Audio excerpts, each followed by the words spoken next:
All right, everybody. We're here tonight, Gangster Talk. You know, we got a big problem. A lot of you brothers out there messed up in the head, man.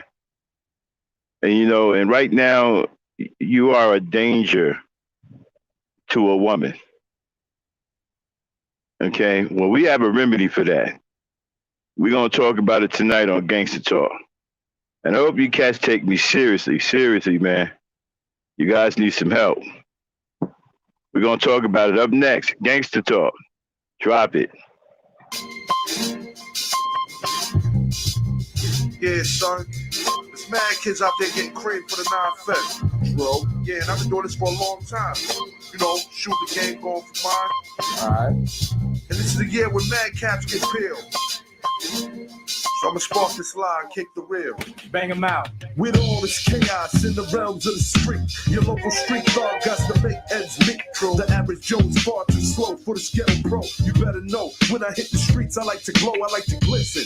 And at the same time, stay low, listen, motherfuck the fame. I'm pursuing the dope.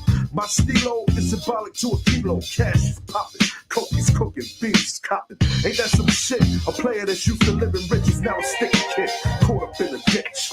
In 94, Giuliani kicked down the door. In 95, niggas flipped to stay alive. Peeling caps while I laugh. In the stats, the 4.5. Remy in the glass, spark the boom, then I blast. They wanna confine me, sneak up from behind me. Bust a cap in my back and put me where they can't find me. They hate to see a young player pay. I don't wanna see that, son. They rather see him spray. But I'm like Diddy, a Terminator, squeeze the lead off. Using verbs and nouns like rounds to blow your head off. Hitting up spots, heating up blocks. Investing in stocks like Colombian blow crops. I'm out to get cream and ain't no doubt in my mind. Fuck this broke shit, I'm hit, I get down for mine. I get down for mine. I get down for this. I get down for hands in the air. I get down for mine. I get down for hands on the regular. Shit, hands on the bed. I get down for mine. I get down for this. I get down for hands in the air. I get down for mine. I get down for this on the regular. Shit, I hear you wanna be a player. I ain't someplace you bet. Let's play a game of real nigga roulette. Witness a DOA as I spray the melee. Contact and punctuation is compared to AKs. You in a daze. Overdose for pure funk. I'm fucking off like Tommy Gibb. My karma's a booty smoke. Decapitated rappers in my trunk. I'm sick. Pumping skunk. Bouncing with my click. Popping mega jump. I'm getting back while these clowns be zigzagging. What's this talk about flipping keys? Come on, you're nickel bagging. I'm blasting off wings and making doubters believe it. You see, I was packing heaters when jokers was banging cheerleaders. Ain't nothing changed, it's still the same in the rap game. I'm known for banging rookies out the frame. Y'all done forgot who was the pimp from the start. Sipping vintage wine, eating a la carte. I'm phenomenal from the abdominal. Far from comical lyrics that stick in the brains like barnacles. Never sweet. I'm bringing the drama to the streets with techniques and rolling in fleets. Ain't nothing sweet about the streets, so I'm poetically ill. I'm pure like cook up and lyrics shine like fish scale. I got the banger at your throat and you ain't showing no signs. K-Dep, let them know I get down for mine. I get down for mine. I get down for mine. I get down for hands on the regular. Shake it, baby, no fear. I get down for mine. I get down for hands on the regular. I get down for mine. I get down for hands on the regular. Shake it, baby, no fear. I get down for mine. I get down for mine. I get down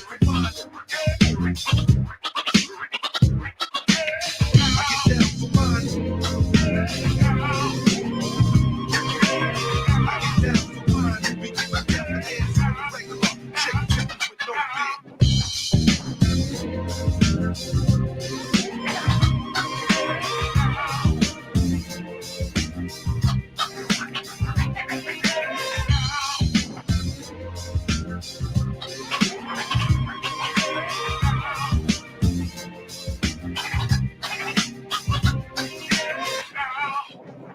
All right, what's going on, everybody? It is Gangster Talk.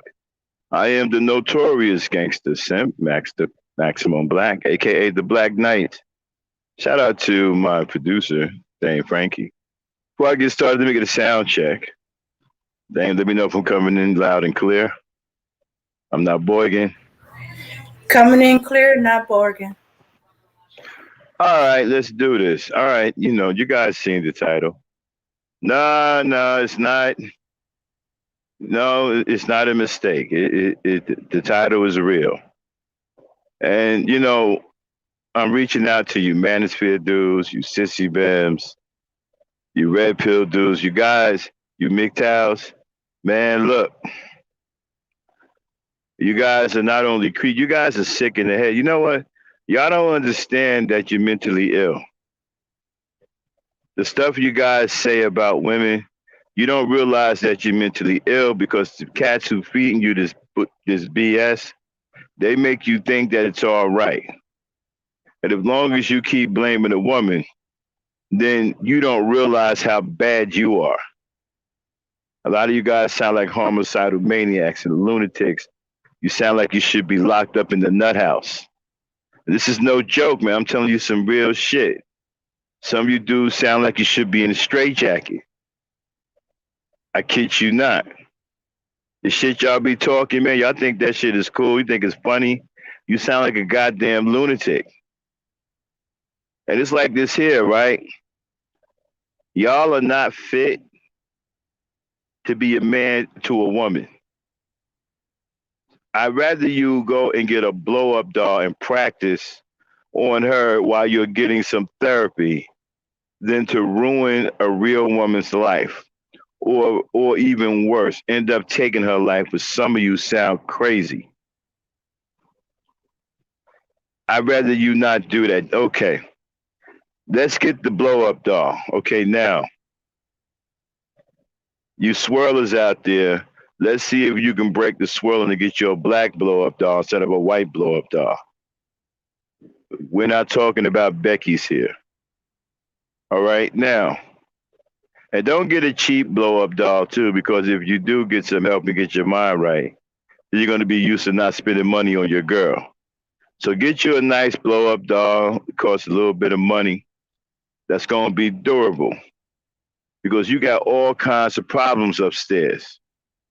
A lot of you, I think a lot of you are physically abusive and possibly you may end up taking a woman's life. I think you are a danger to women. So I'd rather you go and take all that aggression and that insanity out on a blow up doll. Practice with a blow up doll and get you some therapy. Now, the key is you got to be getting therapy too. You can't just have a blow up doll. Okay? It's the blow up doll and the therapy with it. Okay? Because you guys, your minds ain't right. Now you get the blow up doll, you practice having a girlfriend. Okay?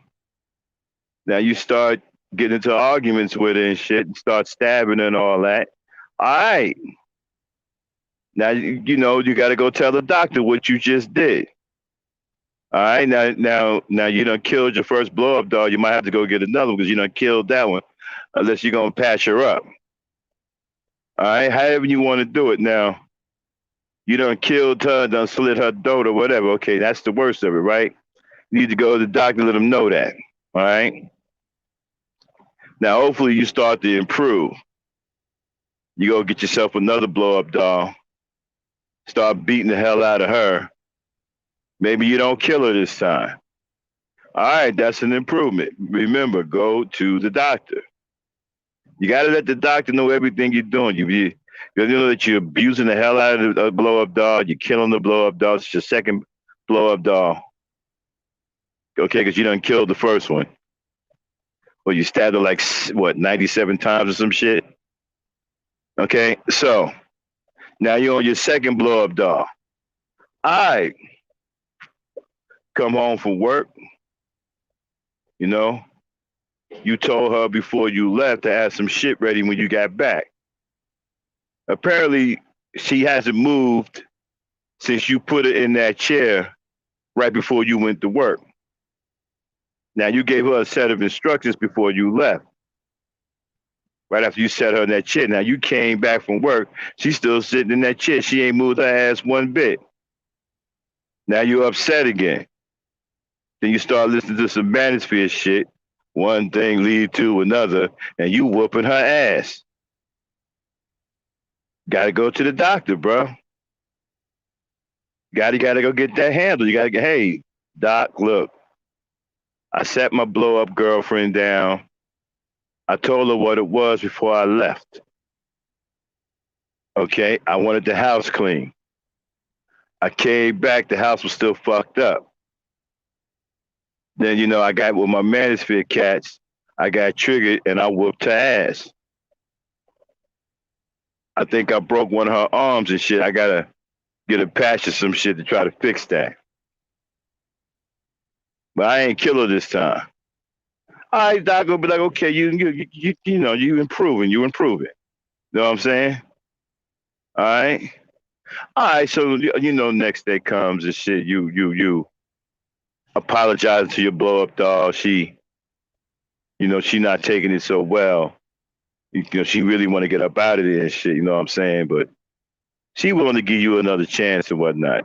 She only got one arm now. Fuck the other one up. All right, so you promising your blow up doll you won't do it anymore. Okay. All right, and so you wanted to take your blow up doll out. She asked you to take her out for dinner. Okay, but you was like, nah, we'll eat in. So you ordered some KFC and shit, right? Y'all sitting down having dinner and whatnot. Gave her a couple of pieces of chicken. So you eat your chicken watching the game and shit. And you notice she hasn't touched her food. So you start feeling some kind of way. So you turn around and ask her, say, yo, you got a problem with the food or something? And she said, well, she a vegetarian. And you got mad because you thought that because you brought it, she didn't want it. Now you tripping again. And you done turned on some manosphere shit. Now you going upside her head with the fucking KFC chicken bucket. Dude, she a vegetarian. Why you beating the fuck up out of her? Huh? So you got problems and shit. You got to go to the doctor again, bro. You got to go to the doctor. Got to tell the doctor you beat her upside the head with a KFC chicken bucket because she told you she was a vegetarian. And he asked you what triggered it. You said, hey, man, my cats in the manosphere told me, man, that bitch was fucking playing me. You gotta get some help, bro. Now, you go to do some love making to her, and she ain't up to it because you done beat her the fuck down and shit. You know what I'm saying? So she ain't really got no air in her right now. And the nearest store is closed, so you don't know what you gonna do. So you gonna make like impossible demands on her. You're like, look, you either give it up to me right now, or it's gonna be problems. She tried to explain to you that she ain't got enough air in her to do it like that. You done got triggered again, and you go and get a fork, jug the woman in her eye, man. You done jugged her in the eye and shit. Now all of the air done came out. Now she dead. Now there's 2 blow up dolls you done killed. You gotta go to the doctor again, bro. Gotta go to the doctor, man. I think at this point the doctor need to recommend that you be detained. See, you done killed 2 blow up dolls listening to the manosphere. Now, for some reason, the doctor don't have you detained. The doctor said, hey, you know what? Go ahead and have the blow up doll funeral. You know what I'm saying? And the next blow up doll you get, try to practice being nice. You know what I'm saying? All right, so you throw in the garbage, have a funeral, whatever you're going to do, right? So you goes back to the store, want another blow up doll. So now the proprietor feeling some kind of way because he realizes it's your 3rd blow up doll. So he asks you a question, say, yo, what happened to the other 2 blow up dolls I sold you? Well, they met their untimely demise. So what would you do that to them for? He said, well, I hate women. Then what the hell are you doing in here for? Well, these ain't really women, right? They just look like women, right? He said, well, I guess. So he sold him the blow up doll anyway. Sold him a bigger one that's a little bit more sturdy and shit. You know what I'm saying? So he took her home and shit. You know what I'm saying?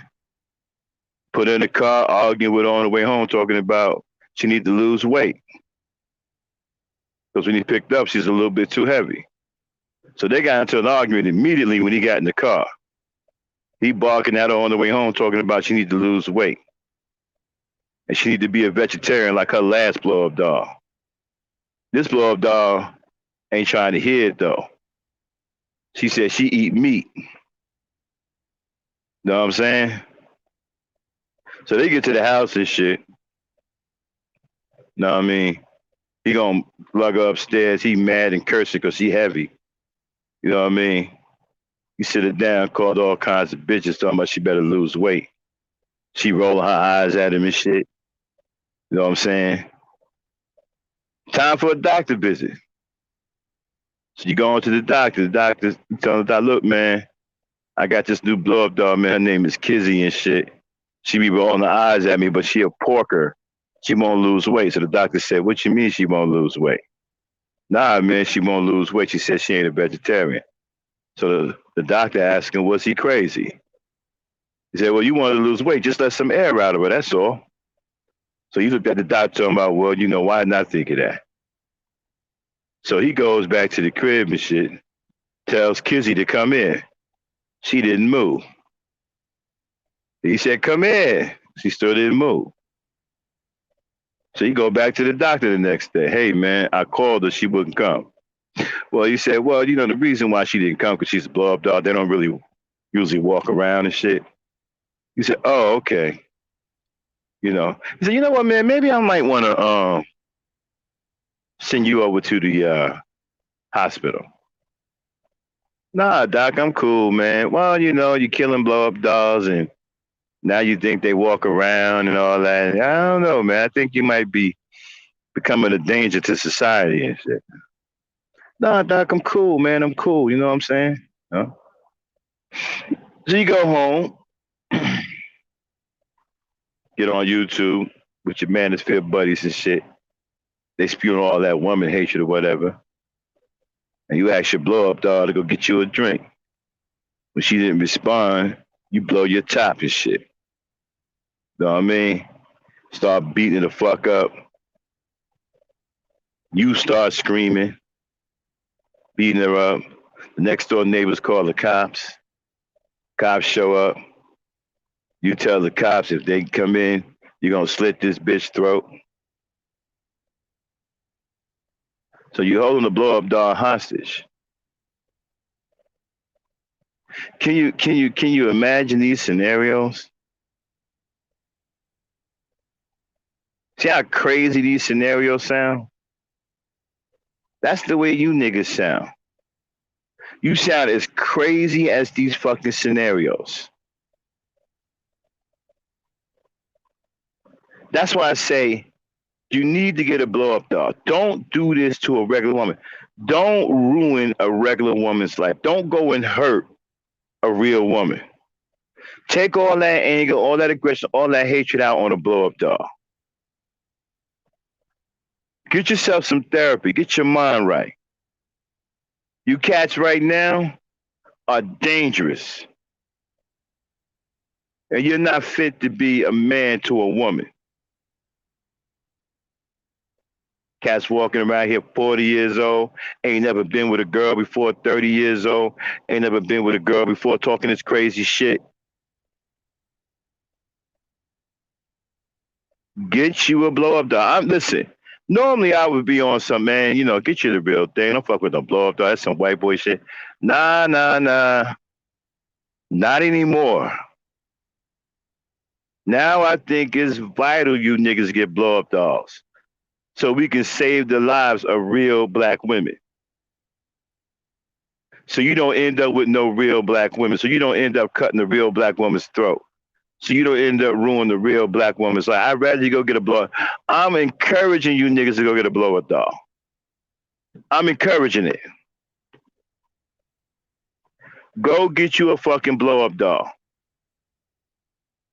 Take all your aggression out on that blow up doll and get you some fucking therapy. You niggas are twisted in the fucking head. And you sound as crazy and as homicidal as those scenarios I just talked about. I'm serious, man. I'm afraid for any woman that gets with any one of you. I'm afraid of her. I'm afraid for her life because I believe you're that dangerous. The shit I hear you guys talking about, you ought to be locked up in a nut house. No bullshit. Like I said before, some of you niggas belong in a straitjacket. You don't know how fucking crazy you sound. Saying all this crazy shit.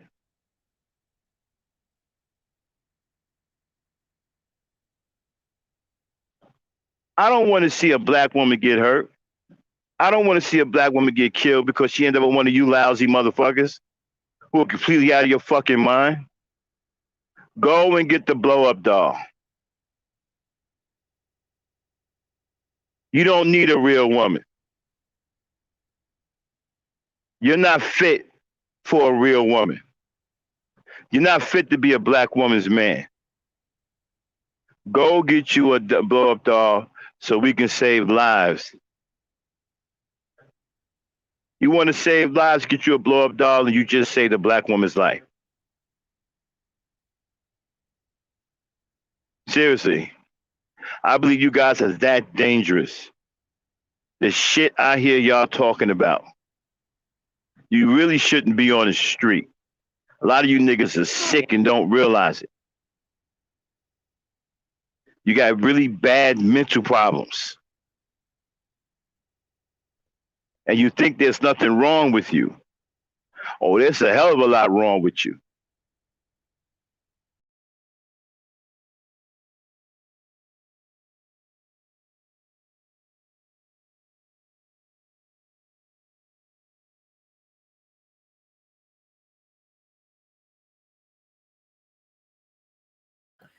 Yeah, there's something wrong with these guys. Yeah, they need to work out things before they get involved with a black woman. Yeah, how silly they would sound expecting submission for a blow up doll. Be mad at the blow up doll for being a blow up doll.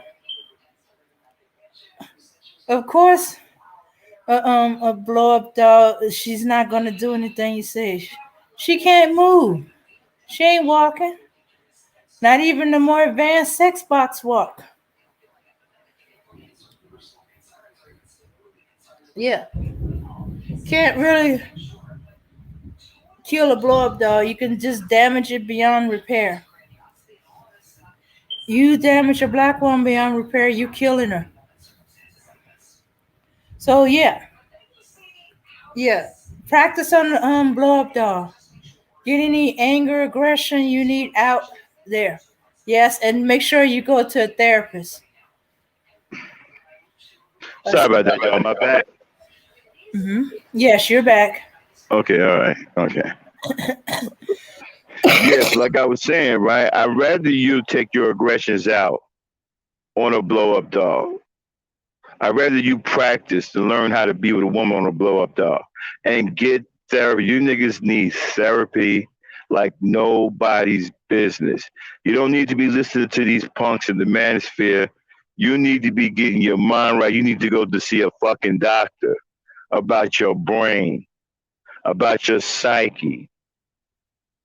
Y'all niggas, y'all psyche is toasted. The crazy shit y'all talk about is unbelievable. And you need to get help. Leave that manosphere shit alone. They're the one who is cooking your fucking brain. Got you sounding like a fucking lunatic. You niggas don't realize that you sound dangerous. That's why I'm telling you right now, y'all better stay behind scenes talking like that. Because if you start showing your faces and motherfuckers see what you look like and they start fucking picturing you and shit, and they see you somewhere around one of their loved ones, man, you may get popped.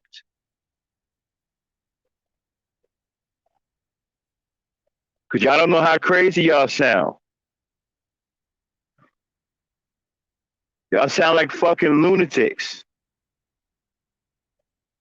And if I knew one of you niggas was talking like that, and I saw you around any of the females of my family, I would step to you real quick, fast, in a hurry. If I don't shoot you first. Because I think you're a danger to them.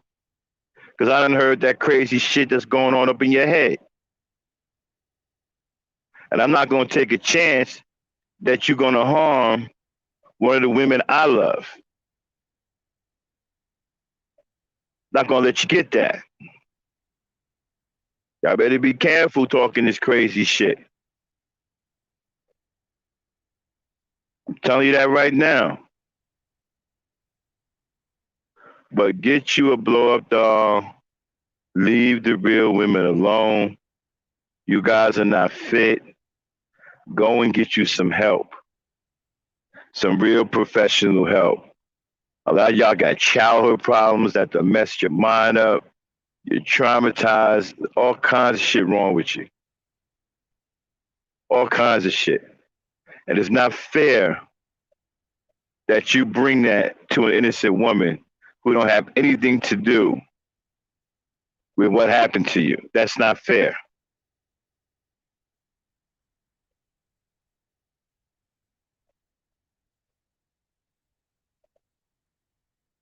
You understand?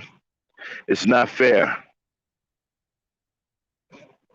She don't deserve that.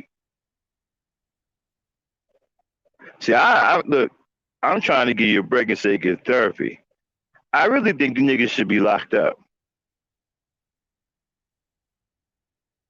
Okay? To be truthful about it, I think y'all should be locked up. I think that you should be away from normal people in society. I think you are a danger to people in society, especially women. I think you're a danger to women. Shout out to Emmanuel Briggs. I think you're a danger to women.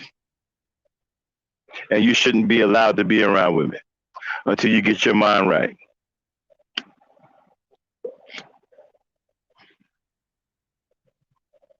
I really do.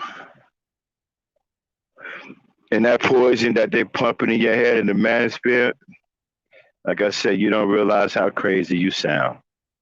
And the sad part about it is y'all think there's nothing wrong with y'all. And y'all think y'all walking around here dropping some latest knowledge on people when you sound like a complete maniac. What the fuck you guys think? Let me explain something to you. What the hell do you think is going to happen? You think men are going to take over and it's just going to be men? You actually believe that? You actually believe that men would be better off without women? I've heard some of you say that. Some of you actually believe that men would be better off without women. You see, that's a problem right there. See, that classifies you as a nutcase right there. See how y'all don't think anything's wrong with you? You say shit like that and you believe shit like that, and you don't think you sound crazy to the rest of us who are in our right mind? You don't even realize how crazy that sounds. And you guys say it so nonchalantly. Yeah, we really don't need women, man. We can get along without women. What?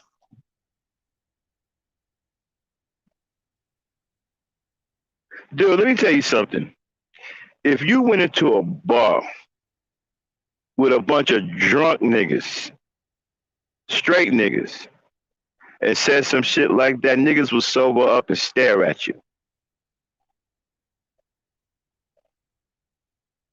And depending on how close you are to the door, you may not make it out of there. Niggas gonna be drunk. You say some shit like that, they will sober up and stare at your punk ass, trying to figure out which one of them gonna kill you first.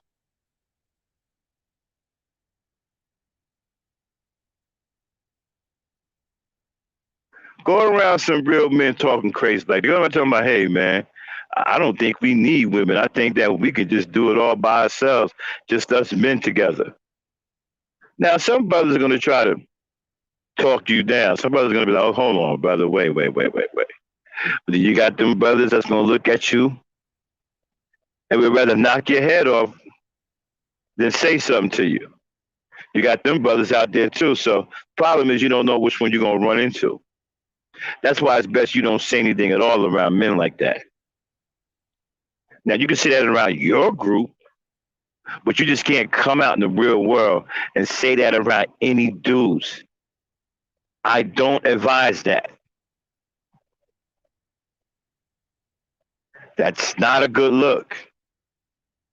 And then you got some gay dude telling you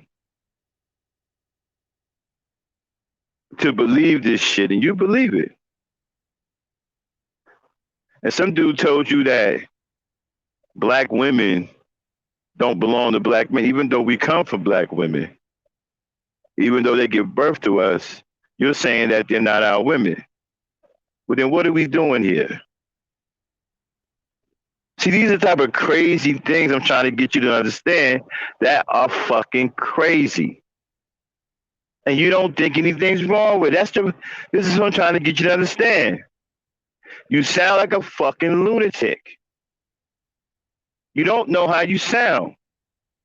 Saying crazy shit like black women don't belong to us.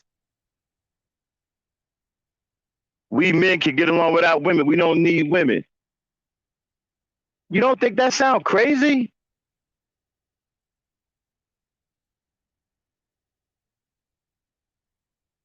Talking about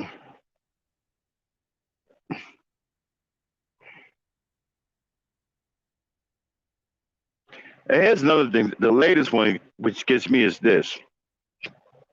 I'm starting to find out that a lot of you dudes are virgins.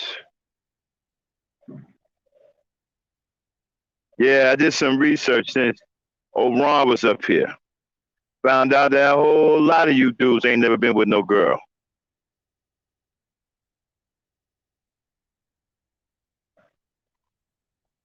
How do you manage to be 35, 40 years old and never had a girlfriend? That don't even make any goddamn sense. I don't even believe that. I said that's impossible. Unless you're just a complete shut and you ain't never went nowhere in your whole life. You just grew up in a house and stayed in a damn house. I don't believe that. Now I can believe why y'all would be virgins because I can't see y'all getting over. I can't see y'all getting no sex with a woman because you're too awkward. That I can believe, but not at least having a girlfriend. I can't believe that. I don't believe that.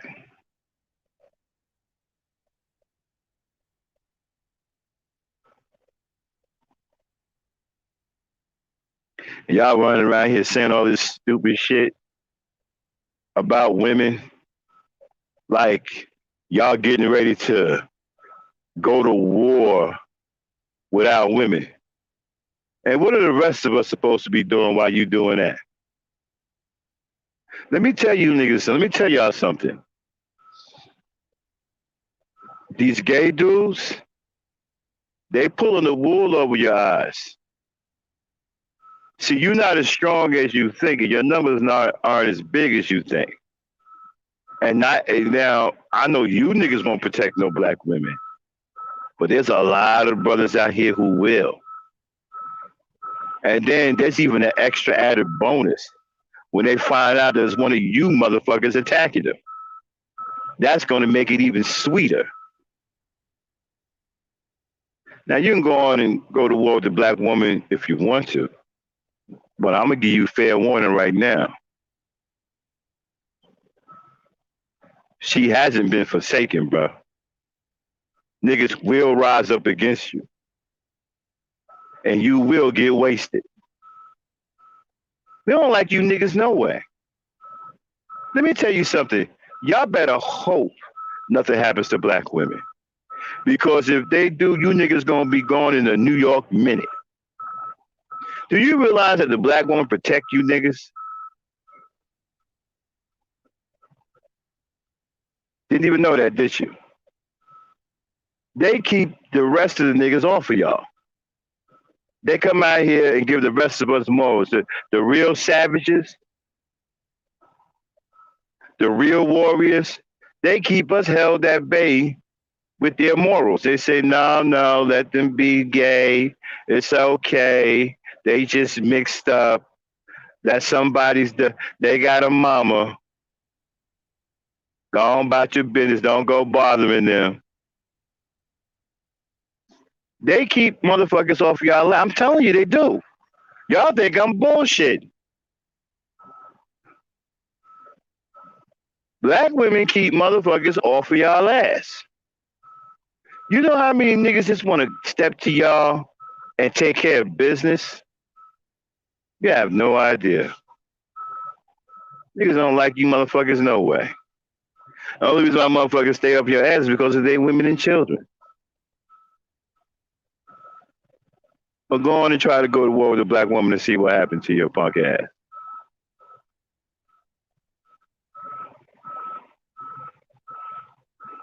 You wouldn't even remember if your life ever mattered because you'd be gone in an instant.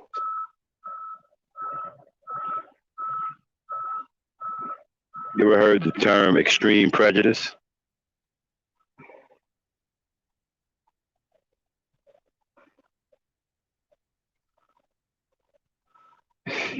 So they really keep y'all afloat.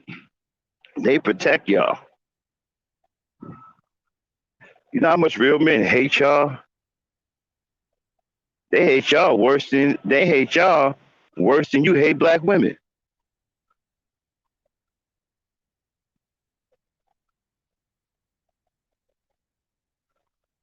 You're protected by two things here. You're protected by black women and you're protected by the law. Those two things keep real niggas off of your ass. And now y'all want to sit up here and try to show your behind like you really got some numbers like that, like you can really do something and talk crazy, talking about doing all these things to our women, like the rest of us just gonna sit back and watch like it's a matinee at a fucking movie theater. You got us fucked up, partner.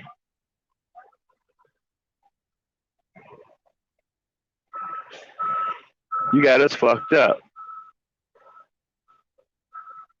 You don't speak for the rest of us, and you don't represent all of us. And just because you niggas can't protect nothing because you're scary and cowardly, don't mean the rest of us can't.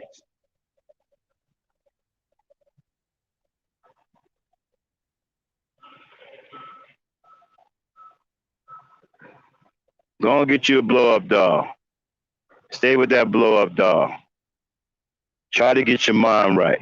Stay away from these manosphere dudes before they get you some shit you can't get out of. Like a large hole.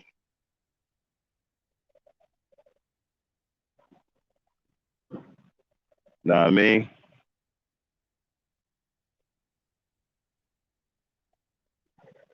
And with that being said, I'm at the end of my rant.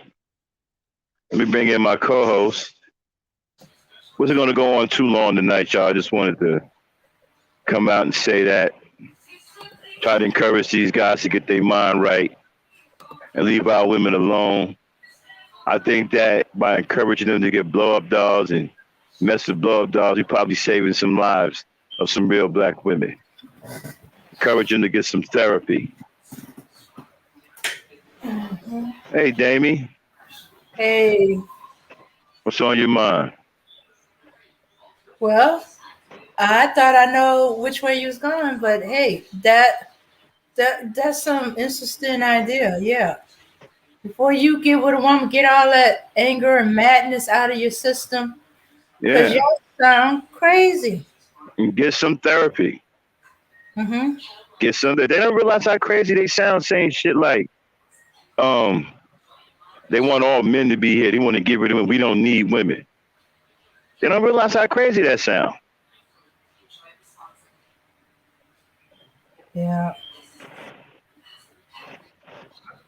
Yeah. They thinking they think they know what a world without women be like. They think they're all their problems will go away. That's why they saying bull crap like that. No, your problem ain't gonna go away because you're still here and they're your problems. Well, no, Yvette, I'm not saying if a man wants to die. What I'm saying is these guys who got these awkward issues. Because let me tell you something. When I was in the manosphere briefly, there was a lot of brothers in there who had serious problems, social problems. They couldn't talk right. They didn't know how to behave. They didn't know how to act around a woman. They was talking crazy. One of the things that drove me out of the manosphere very, very quickly, because at first, when I first came over there from the conscious community, they was telling me, yo, man, we're about to help some brothers. You know, and me being a mentor, I was all for it. I said, okay, cool, man, let's help some brothers, man, because the young brother needs some help. Then when I got in there, you know, it started slowly. Like, they knew I was new. So they kept the woman hate to a minimum. You know, they say something slick every now and then, but it wasn't really all out. I guess they was feeling me out. But when they started hearing that how I love black women, then, you know, slowly they started turning on me, started acting weird. Mm-hmm. And then one day I went into one of their I was invited into one of their Discord servers. And that's when the fucking shit hit the fan. Man, I went up in there, them niggas talking like maniacs. They were talking about killing black women, sticking things in their eyes, cutting their throat, beating up their mamas. I was like, what in the hell is going on here? And that's when I stepped off. But not before I got into a couple of big ass fights over there, you know. But it was some wild shit going on. I heard some shit over there that still got my head fucked up. You know, cats over there disrespecting their own mamas, got no respect for their mothers, will call their mothers bees in a heartbeat.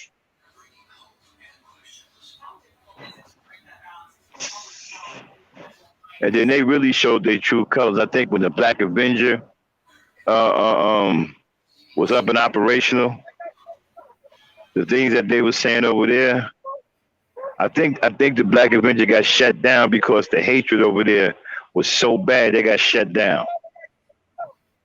You had a lot of brothers who got YouTube channels over here, had channels over there. And they thought that they had free reign to say what they always wanted to say. They were over there talking straight lunatic shit. Eating black women's brains, all kinds of shit. And so a lot of dudes over there are messed up. They're awkwardly fucked up in the head. And so at first I thought the blow up dog thing was funny. But then I realized something. It may be saving a black woman's life if these crazy niggas get with a blow up dog and get some therapy. Not just the dog, get therapy too. You need therapy behind it. You need to go to the doctor and get your mind right. Mm-hmm. Don't just get the blow up dog. Get your mind right. I'm encouraging brothers to go and get therapy because y'all sound fucked up. Like I said, I'll say it one more time. Some of y'all should be in a goddamn straitjacket. Shouldn't be out here with normal people talking crazy like that. And so get the blow up doll. I think that we can save lives if we can get encourage these awkward, whacked out niggas in these factions to get the blow up dolls for companions and get the therapy too. What do you think, Dane? Yes, I think they need the therapy more than the blow up doll. But every thing a little bit can help. The main thing is to take the steps to get the help. Or even if you don't think you need help, get your mentally self checked. You know, sometimes in talking stuff out, stuff come out that you didn't know you was holding on to. Yeah. Okay, now she said therapy won't help them. They need to go on a vacation. Nah, vacation. No, no, no, no, No, no, no. no. That's just transferring No, the no. problem to another area. No, they need to go to a hospital, a nut house, where you got trained professional people who can deal with their psychological problems. These dudes got some bad psychological issues. And that shit is deep. A lot of them went through some shit when they was young. They just fucked up. I mean, they what up, Kendall Rowland? They just completely fucked up. And in my opinion, they are unfit to be with a woman. I believe that a woman being with them, her life would be in danger. That's what I believe. I believe her life would be in danger. Hmm.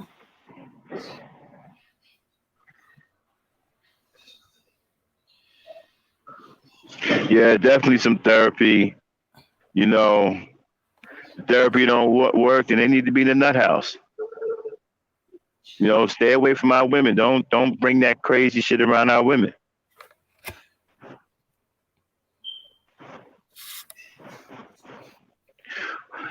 Yeah. Jail. Well, that too if they commit a crime, but I think they need to be in a nut house to where they can get some treatment for their psychological problems. You know, and they need to be in them damn nut houses until, and they shouldn't be let out until their mind is right. Because I truly believe that a woman would be in danger with these guys. Hmm.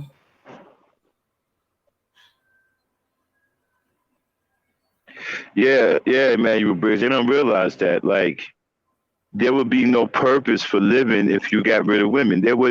Everything would just end up meaning nothing. All of a sudden, that nice ride you got won't mean shit. Who the fuck you driving it for? See, they don't realize how much men do things for women. How Hmm. much everything is geared towards women in this world. Okay? Everything is geared towards the woman, even the war. The war is all about protecting your land, your women, and children,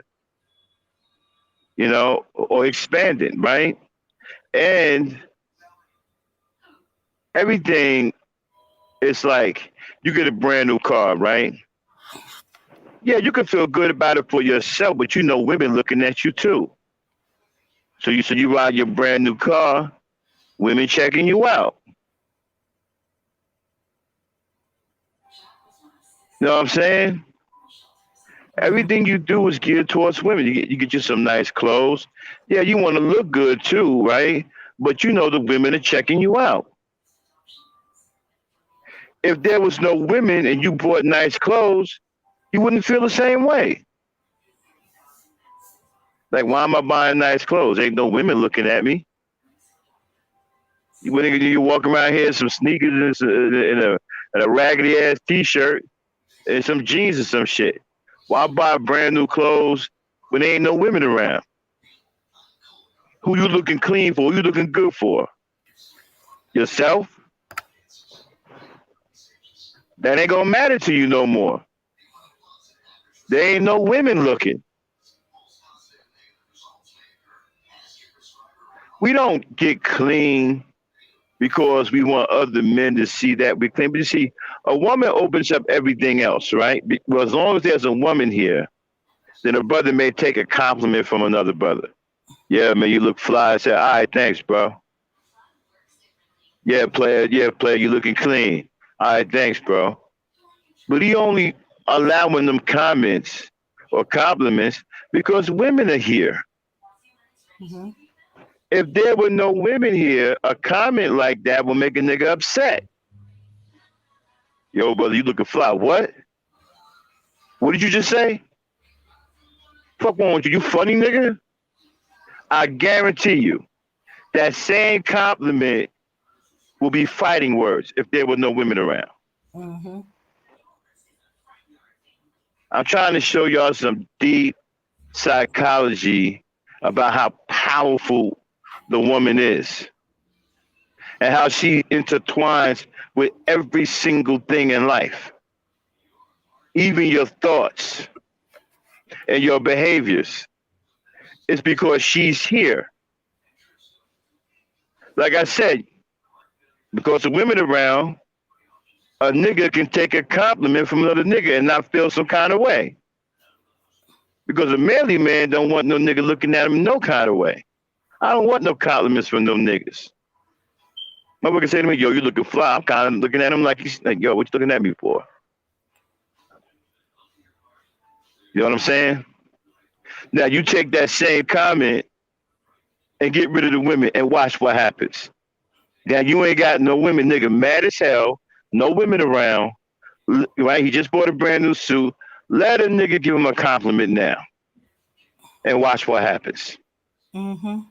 All hell's gonna break loose. Yo, man, you looking fly, nigga. What? What'd you just say? What, you one of them gay ass niggas, nigga? You looking at me or something? That's what that gonna turn into. But Mm-hmm. because women are here, he can blow it up. All right, thanks, bro. Appreciate it. And keep it moving. Mm-hmm.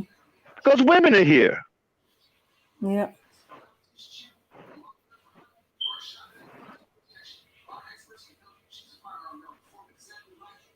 Go ahead, Dane. Yeah. You just like hear that. Oh, you must be going to meet your girl. You looking sharp. Are you looking clean? Mm-hmm. Uh-huh. Yup. But for those Negroes who saying that they don't need no women, um, you're forgetting about the other half, the ones that came before your woman, your wife, your girl, or other women, your mothers, your sisters, your aunties, your grandmas, the women in your family. When you say stuff like that, you're including them. Because I know there's some of y'all love your mothers, y'all get on well with the women in your family. It's just y'all have a problem with other black women. Now, Well, mm-hmm. yeah, shout out to all the black fathers. Now, look at what Hassan Burton just said. Let me highlight what he said. He said, I stay fresh for the ladies. That's it right there. That's one of the truest statements and one of the realest statements from a man. He just hit it right there. I stay fresh for the ladies. Men dress for women. Yeah, somebody's gonna tell you, yeah, man, I look good in this, and that. That's bullshit. Niggas dress because women are looking. They don't give a fuck about what no nigga doing. I can care less what some dude doing. I'm getting my clothes on, getting my shit right because women are looking. We stay fresh for the ladies. Now you take the ladies away, we got a problem. And I mean it's gonna be a big problem.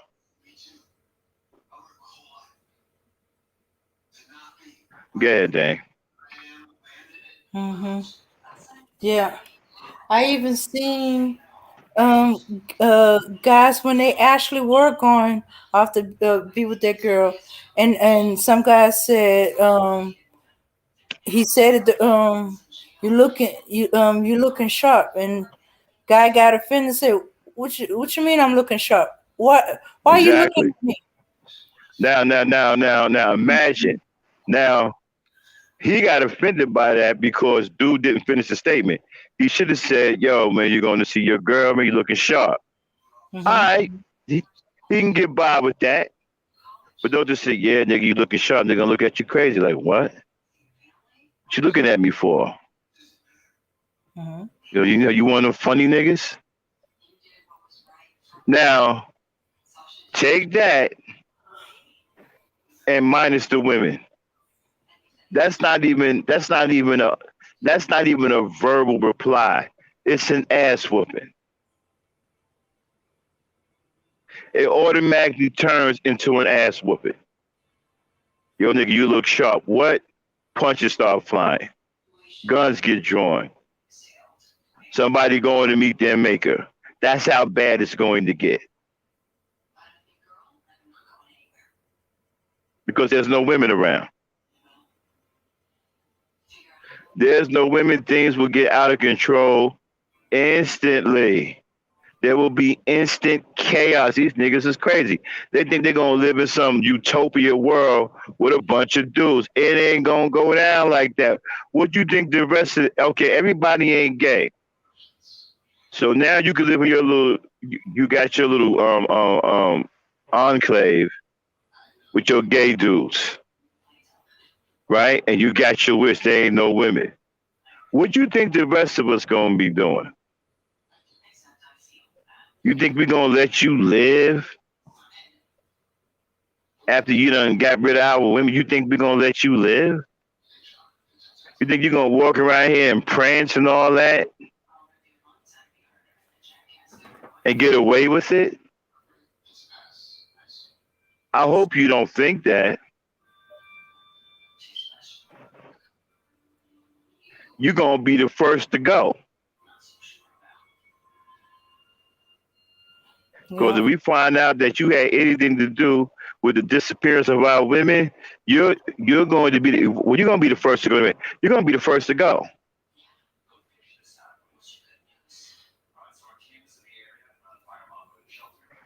Mm-hmm.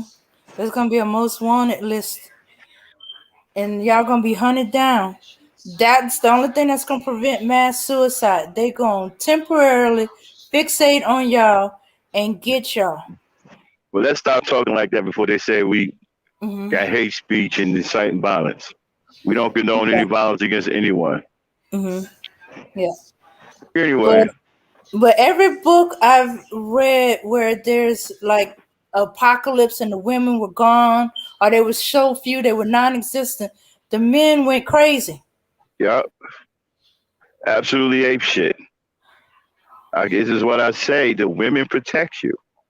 You have no idea. The women keep the real savages off your ass. Mm-hmm. Mm-hmm. You trying to get rid of her? You get rid of her if you want to. You're just gonna seal your own fate. Cause niggas is going to go berserk because there's no women. You're gonna drive dudes insane.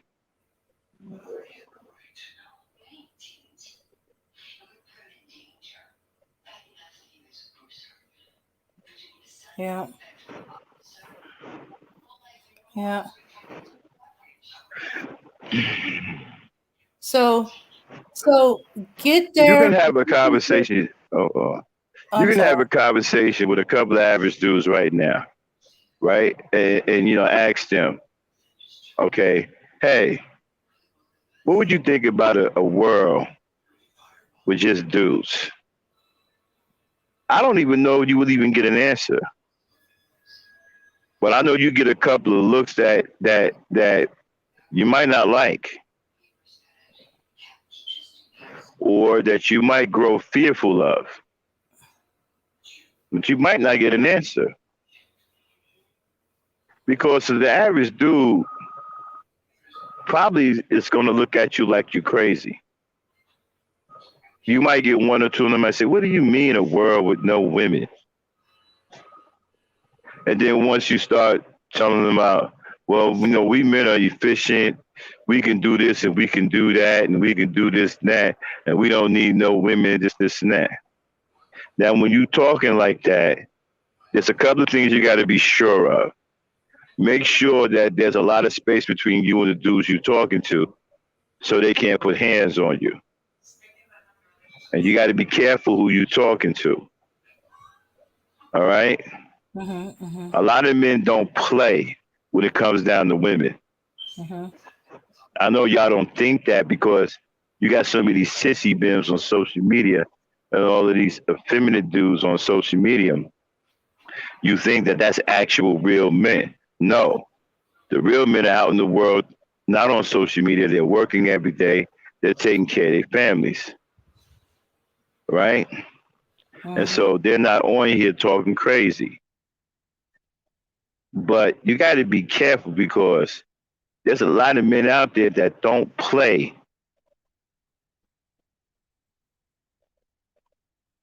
You understand? And you start talking crazy about women, they're gonna start thinking about their daughters. They're gonna start thinking about their mothers. And despite what you heard, it's rare for a black man not to love his mother. That's why I know it ain't that many of you dudes, man, because most black men love their mothers. And the thought that you would harm their mothers is enough to drive some dudes crazy. Like, what? So you got to be careful. You see, you better keep this stuff on social media. I'm not making a threat. I'm just trying to give you some advice. If I were you, you keep this stuff on social media. Don't take this into the real world. Now, some of you say that you're popping up in different countries. Okay. You can pop up all you want, but I bet you there's something you're not doing. You're not telling the local men what you are about. I bet you aren't doing that. You're just popping up for bragging rights. But you're not telling these guys, hey, man, we're here to hate women. We're here to make women submit. We're here to get rid of women. Man, you know, you guys are lunatics. And I feel sorry for a lot of you because you need help. And if you don't get that help, you're going to get something else probably. Something else that you don't want. You keep thinking that there ain't no men out here that don't love black women. Keep thinking that. Keep being a fool thinking that there are men out here that won't protect black women just because you won't. Keep thinking that. Because I'm a living testament to you right now that that's a lie. There are black men out here who will protect black women. I guarantee you.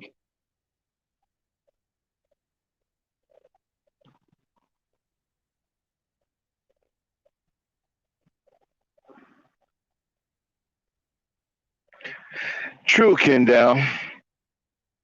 And I'm gonna do a show on that, right? I'm gonna do a show on that soon about the relationship that a boy has with his mother that translates to the woman in his life. I'm gonna talk about the things that he learned from his mother that translates to how he's going to treat his woman. Because boys, when they're very young, they're very obedient to what their mothers say. Because their mother is all they around that for. Because the father is usually working and he sees them very little. The father don't really come into play until the boys get up a little bit of age. Then he start interacting with them more, playing sports with them, teaching them how to fight, stuff like that.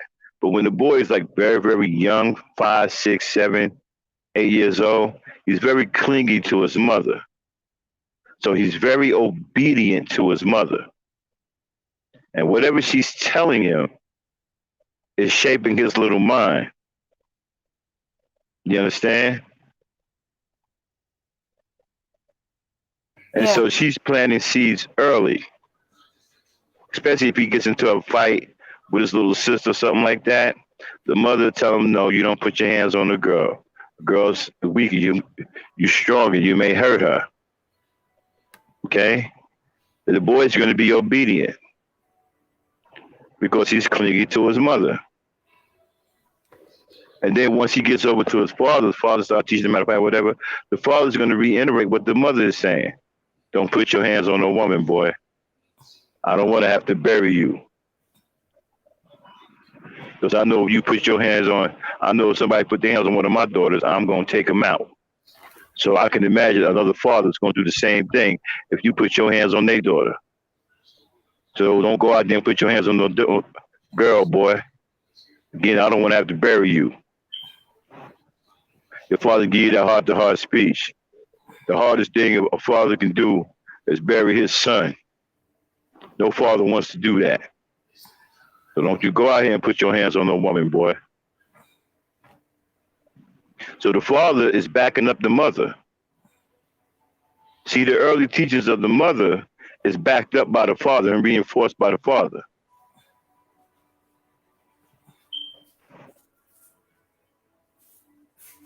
And so that relationship, that early relationship he has with his mother is going to translate. And then as he gets older, right, he's more respectful towards his mother. Yes, ma'am, no, ma'am. He does what she asks him to do. All of that will translate.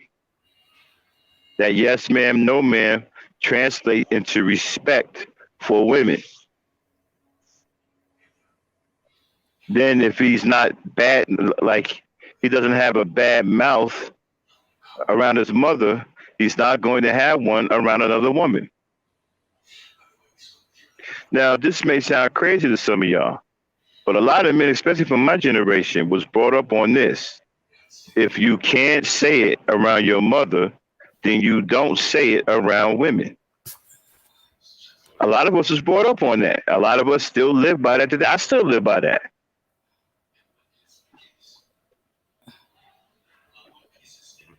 I still change my behavior whenever a woman enters the room.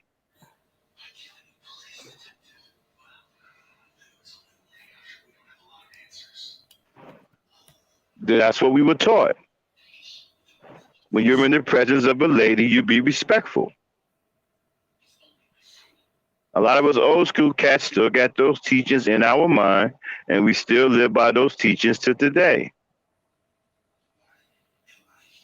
So like I was saying on Gen Culture, when we talked about courting, one thing I forgot to say to these guys is treat your woman like a lady. See, when a woman is overly beautiful, some guys may become intimidated because beauty can intimidate some dudes. Some women are so strikingly beautiful, you know, it's like they're bigger than you. You know what I'm saying? It's almost, it's like the effect, like they're just like bigger than you.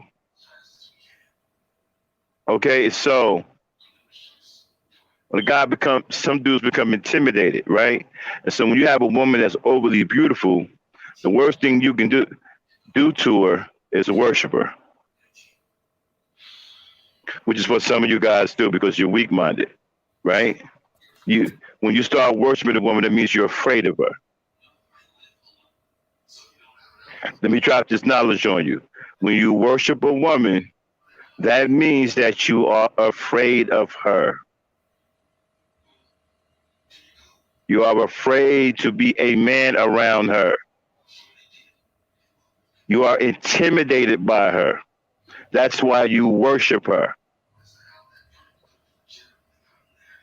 Show her that you're not intimidated and that you're a strong man by treating her like a lady. That is what you do. As beautiful as she is, she still wants to be treated like a lady. Don't worship her. Treat her like a lady. Because if you worship her, that's going to tell her that you are afraid of her.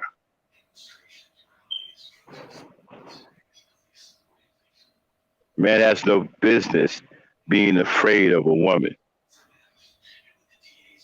If you are afraid of a woman, then how can you ever protect her?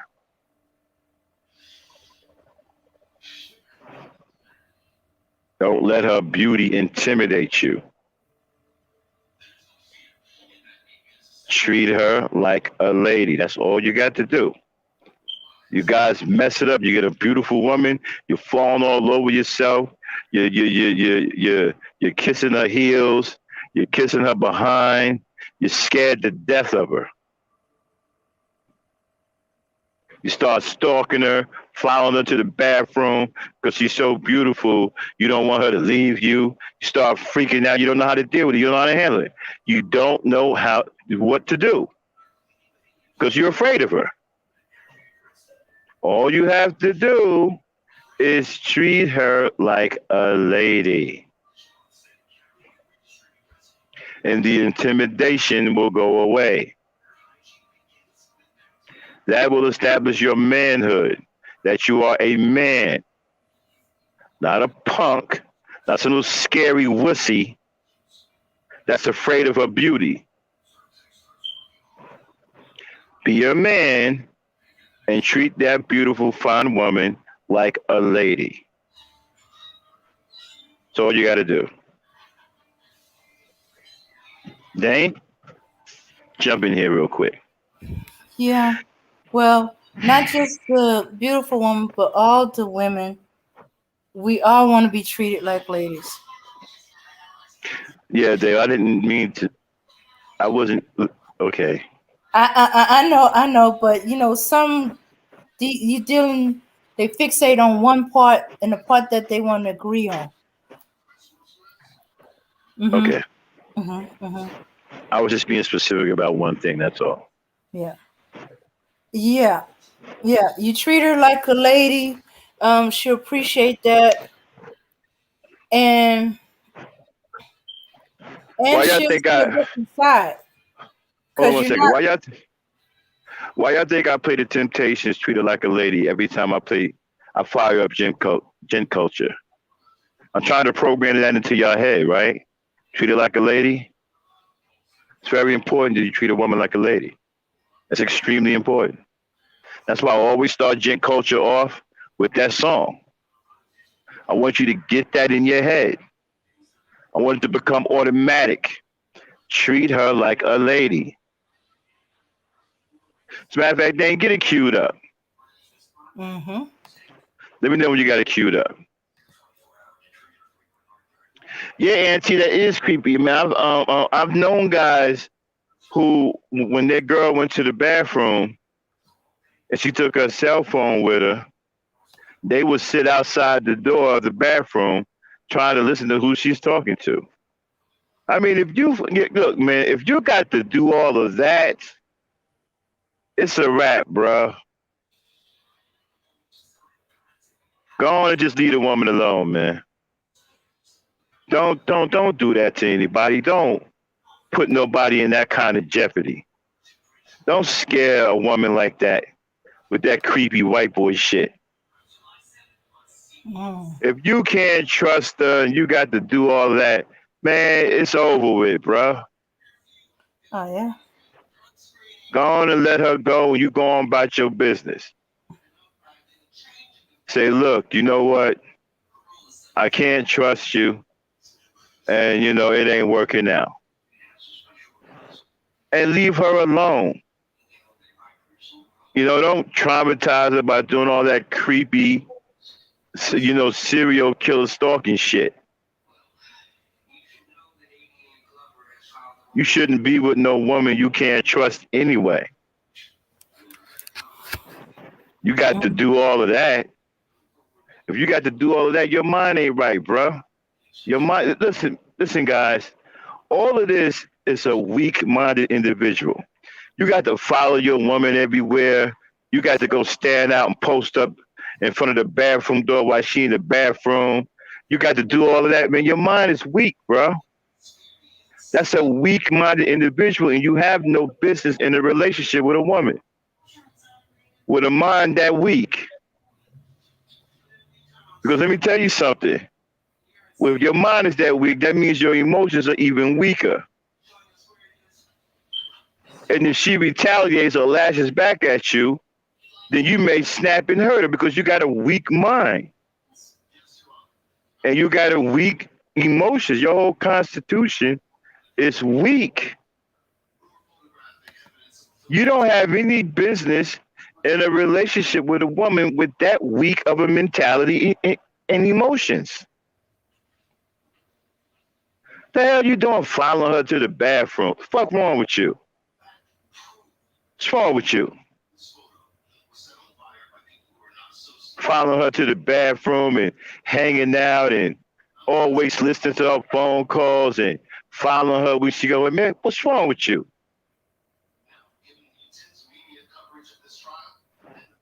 You got to do all of that, then it's a wrap, bro. Leave her alone. Now, then you got the music queued up? Yes, got it. All right, so this is what I play all the time when I play Gen Culture. And my method behind the madness is to program you brothers with some positive thoughts in your mind about a woman. Always treat a woman like a lady. All right? Drop it, Dang.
See, one of the reasons why I picked this song, right?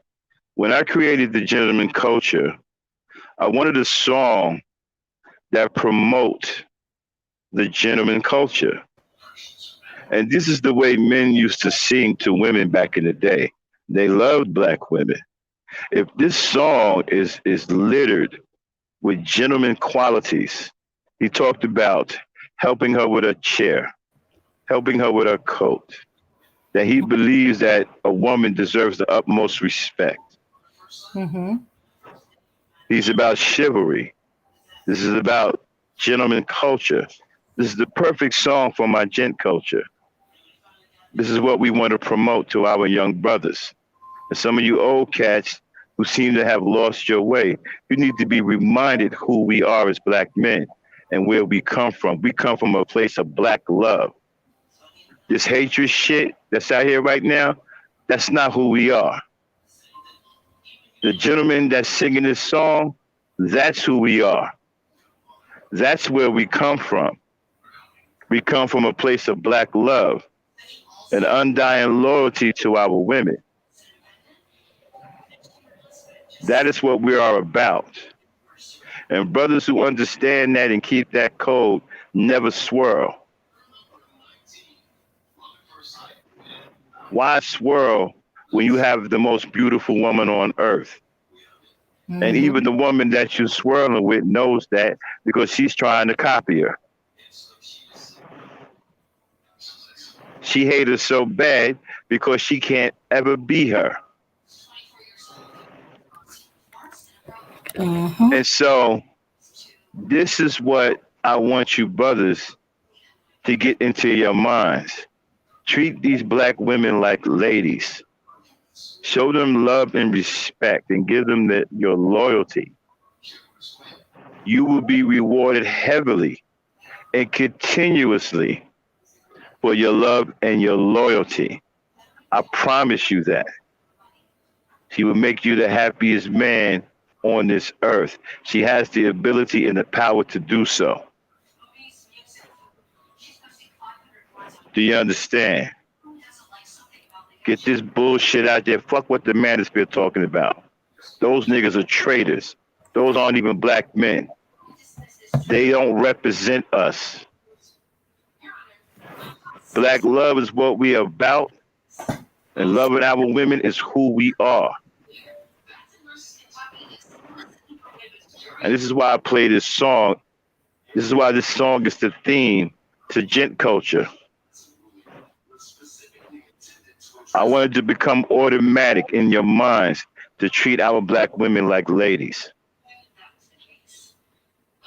Listen to the lyrics of the song, how the brother feels that a woman deserves the utmost respect, how he wants to pull out a chair for her, help her with her coat. He wants to treat her like a lady. It's natural for him to treat her like a lady. And for some of you brothers who done ran into them goddesses that are so beautiful, they intimidate you. Well, the way you get over that intimidation is by treating her like a lady. And that's what we promote here on this channel. We promote black love for our women. We promote positive relations between black men and black women. So the brothers that come in this channel understand what we're about. By coming in this channel and being a part in this channel, you're letting us know that you are about black love and that you are a gentleman. And you are all about being loyal and loving our women and treating our women like ladies. Dane? Yeah. Yeah. It's all about it. And even if you don't know, hey, listen to the song. They give you instructions in the song on how to treat a woman like a lady. Juice. And if that don't help, pull up the lyrics. All instructions. Yeah. And even verify what Max said. The mother starts, and then the father reinforces. Mm-hmm. Mm-hmm. Yeah, because when a boy go on his first date, his mother be all excited and helping him, what to do for the girl he's interested in. Yep, that's when you get your first suit. Mm-hmm. My first suit looked like a tablecloth.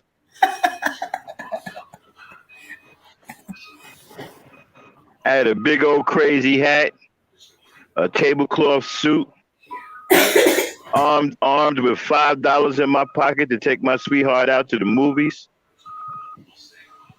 and I had a big old thing of flowers Mm-hmm. for my girl. That was back in the '70s. Shit, $5 was big, bro.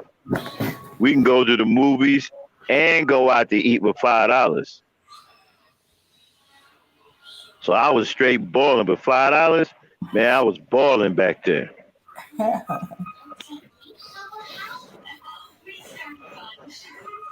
Yeah, yeah. And what they're trying to do, right? You got to understand something. The manosphere, they work for white supremacy. So what they're trying to do is destroy black love. They're trying to turn the minds of your brothers against black women because, for one, they're gay and they're competing with black women. They want all of the men to themselves. They don't want the black woman to have any men. Okay, and so they're trying to. This is the reason why they got pimps. The reason why they have max and players. All of that is geared towards hating women and developing a culture of hatred and abuse towards women. Even in the music, there's a lot of homosexuality in the music too. Even going so far back as the '80s, when guys started rapping and singing about other guys. I started calling women hoes and bees and stuff. So the hatred goes back a ways, and then a lot of you don't even realize that the music that you were listening to was about hating women and having affection towards men, and you didn't pay no mind to it because these rappers was hard and all that, right? Well, check this out. Y'all know Jadakiss and DMX and all that. God rest his soul. Mm-hmm. I'm a check this out. We're gonna play a quick song. We ain't gonna play the whole thing, but I want you to hear something. And then get that song. What's it called? Used to be my dog. You was in my left tee. What is that called? Um. Dang it. Uh. Uh. Trying to remember. That's what DMX. It's a DMX joint. Okay, I'm trying to. Is that Okay. called the? No, not the Rough Riders anthem. No, uh-uh. Yeah. Now, what I'm about to expose to you, Truth, you might look at them a little differently. And the reason why, you see, nobody never paid this in their mind because these rappers play hard, right? They're supposed to be gangsters. So you don't really pay attention to the lyrics. You see, the gangsterism and the drugs throw you off from actually really paying attention to the lyrics. Okay? Um, Trying to remember if it was what's my name. Um, No, I mean, it's not what's my name. It's used to be my dog. You was in my left titty. Uh, Now there's a war. You ain't on the side with me. Um, Hold on. Let me find it real quick. mhm. I'll be right back. Okay. Truth is, I'm doing fine. But you're gonna have to watch the replay. You miss a lot of Max's good stuff.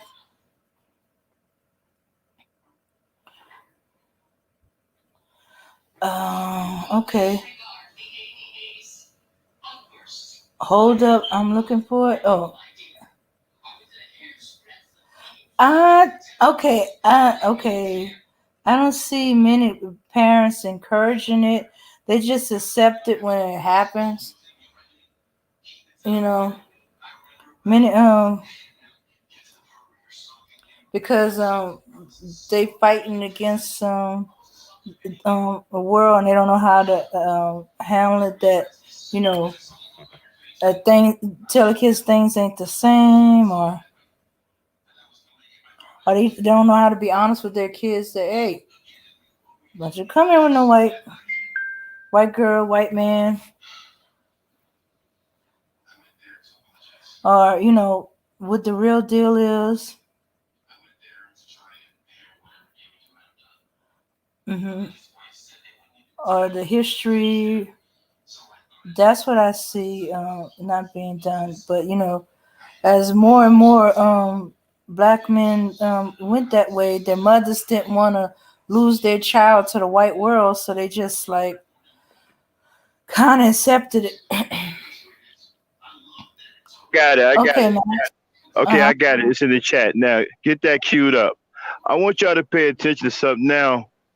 Let me tell you how they push homosexuality without you being wise to it, right?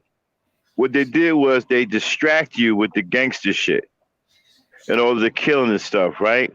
But while you was being distracted by that, the lyrics were about homoeroticism, one man to another.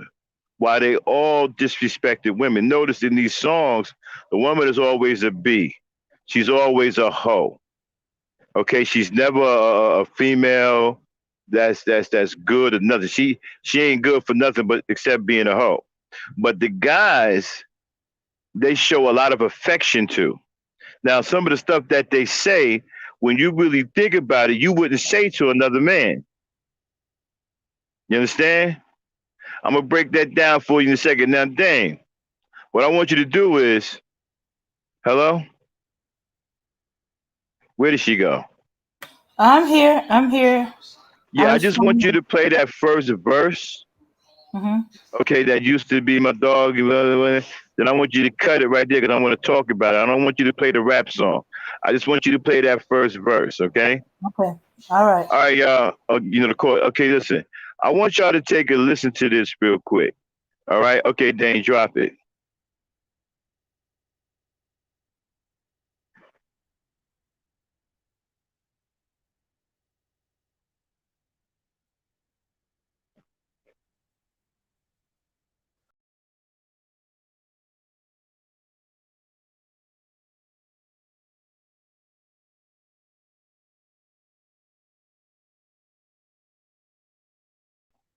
Okay, now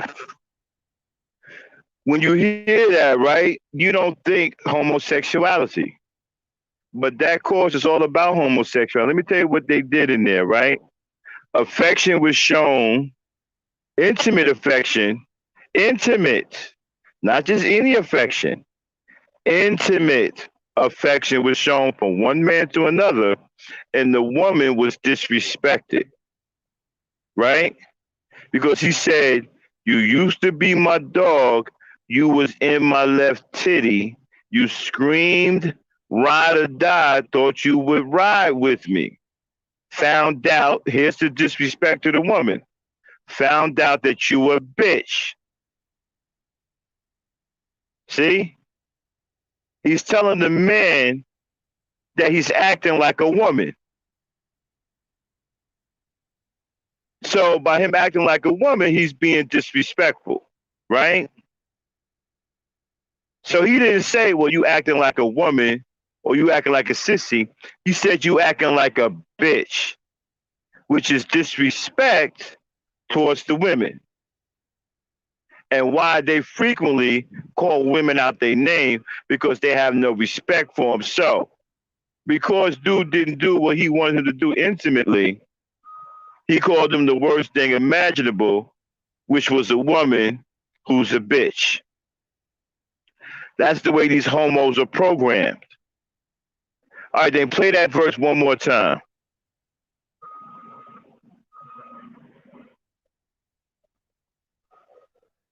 Know Used to that? be my dog, you was in my left titty. Scream ride or die, I thought you would die with me. Found out you a bitch, you can't even ride with me. Now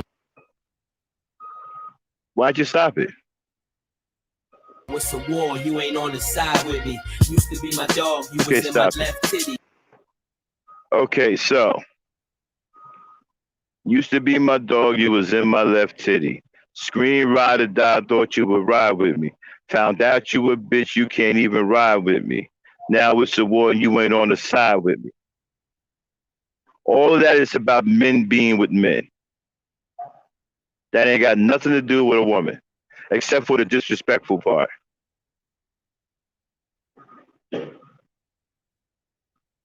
You know, let me tell you something about my father's teachings. And I was blessed to have my father. My father was a strong power man.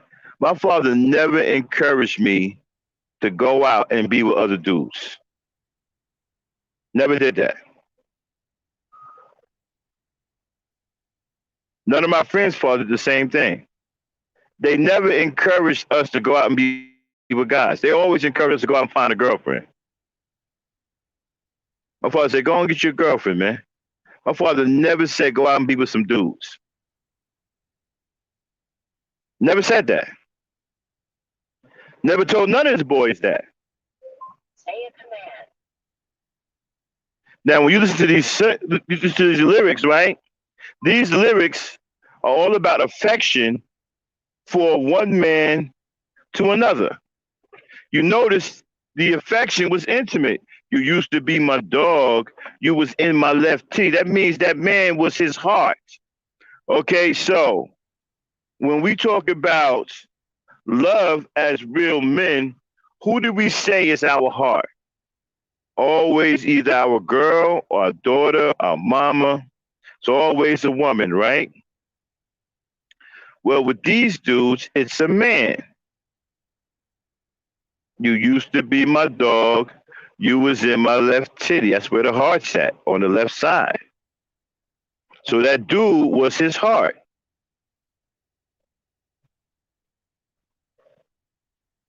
See, when we start breaking this down, cats don't want to hear because they don't want to feel some kind of way because they've been listening to this music and they never really paid attention to the lyrics.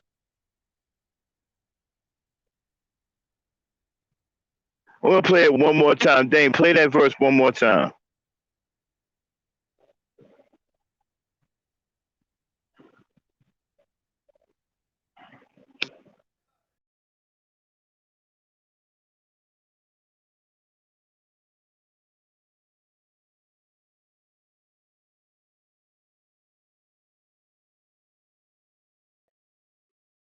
Used to be my dog, you was in my left titty. So that dude was in his chest. That dude was his heart. That's something that a man would say to a woman. Your woman is your heart. You know, your woman should be in your left titty. And then he said titty. He didn't say peck. He said titty. That's what women have. Men have pecks. But you see, we excuse all of this because they're supposed to be thugs. They're supposed to be hardcore street thugs. Do you know a lot of these guys got college degrees? It was never in the street. Let me tell you something about a lot of homos. A lot of homos are extremely intelligent. Academia is a weapon for them. They weaponize academia. A lot of these rappers, believe it or not, got college degrees. Some of these rappers are geniuses, like Little John.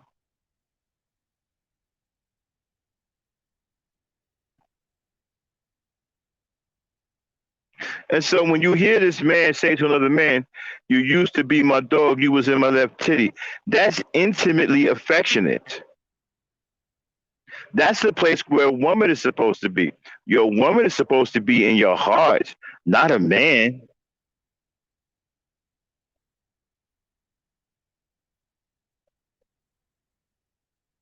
And then he disrespected the woman. So that tells you even further because he thought his man's betrayed him. So he called them the thing that he hated the most, a woman. He called them a bitch. That's why he called his man a bitch because he hate women. He upset that you used to be in his left titty. Now you done betrayed him. So you acting like a woman, something that he hates, something that he don't care for. So that's the ultimate disrespect, calling dude a bitch.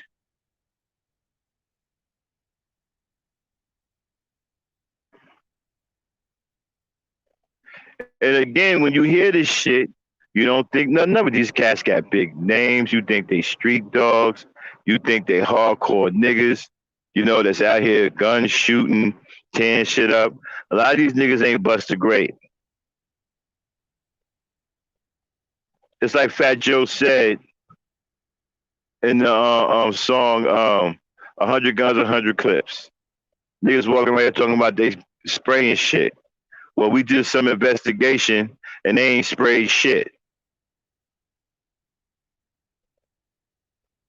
A lot of these guys are what you call homo thugs.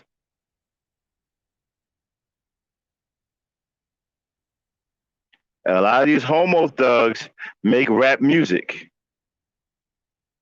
And you don't even realize that they're talking about other men. Just like it took me a while. I didn't even know Luther Vandross was singing to another man until somebody told me one day and it fucked my head up. I couldn't even listen to him no more. I used to like Luther. I thought Luther was the shit until I found out that he was gay and he was singing to a dude. That blew my mind. As a matter of fact, when I was told that, right, I was in the middle of having lunch.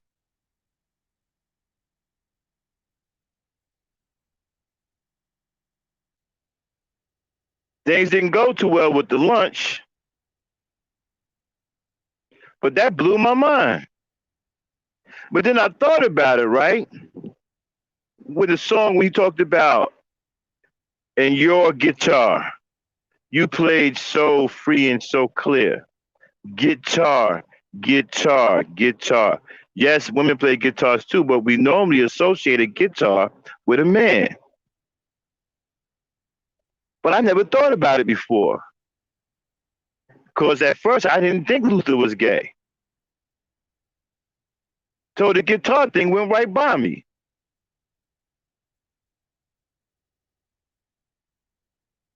And then what reiterated was we talked about dancing with his father.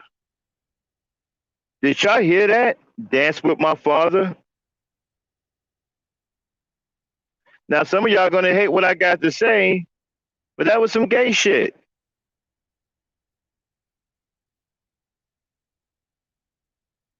I mean, he talked about his father like that was his boyfriend.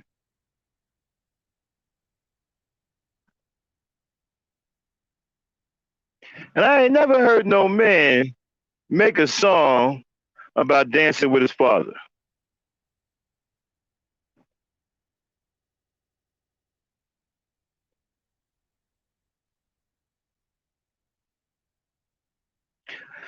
Yeah, and I'm just trying to expose how they got a lot of this homo shit by us and subliminally programmed a lot of our young people.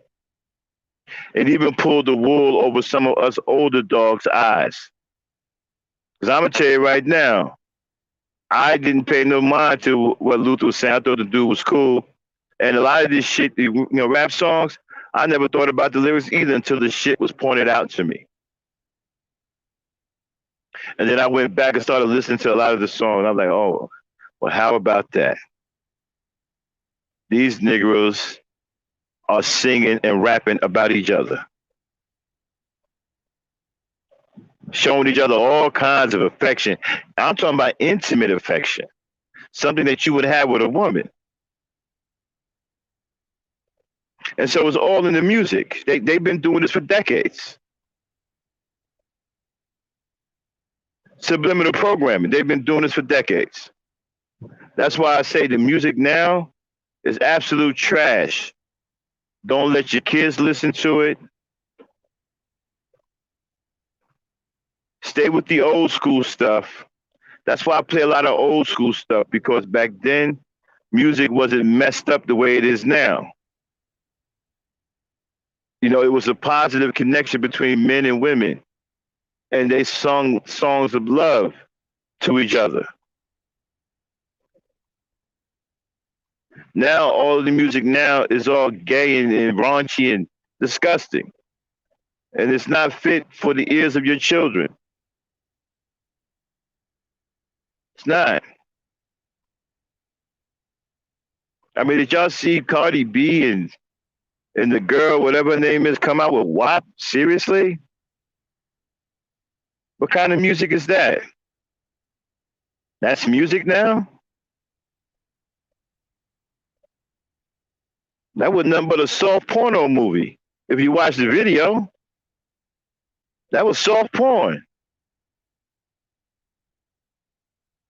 And this is what they want your children to hear now. They want to have your children become, you know, out of control, so overly sexed that they're sexually out of control.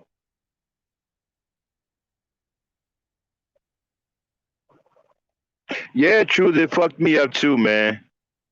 I thought Luther was cool as fuck until somebody pointed out to me that he was gay and he was singing about a man. And I was like, what?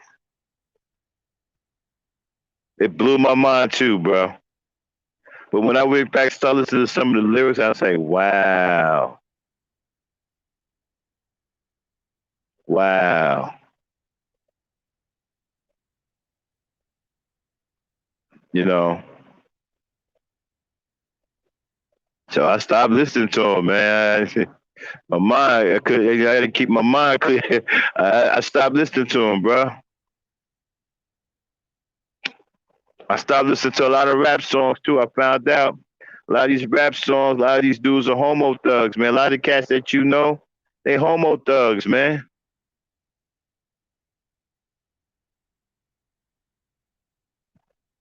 And you know, Jaguar Wright exposed the music industry, but she ain't the only one. She said all them dudes are gay, man. She said there's a lot of dudes is homos. She talked about, you know, my man, what's his face, Common. She said dude's a pervert, man. She said she laying on the couch, mind her own business. He tried to stick himself in her mouth.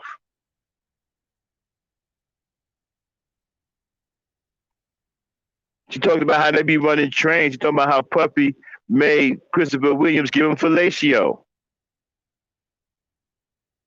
That whole shit is demonic, bro.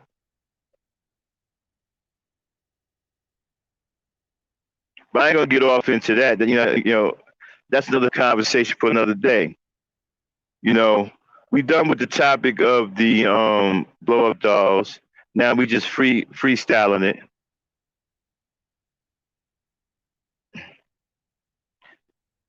Come on in here, Dane.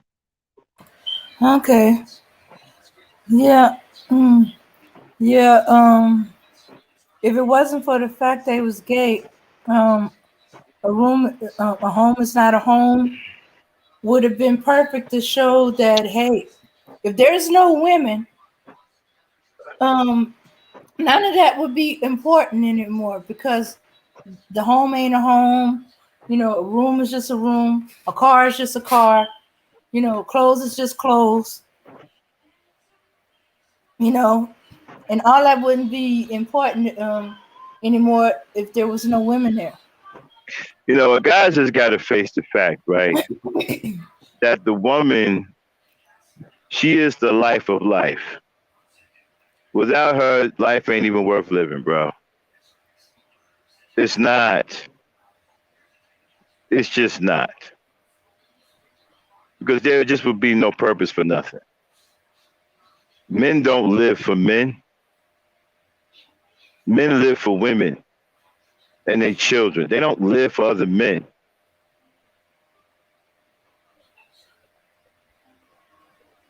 I don't work hard as I can to have a man to come home to. I don't want no nigga in my house.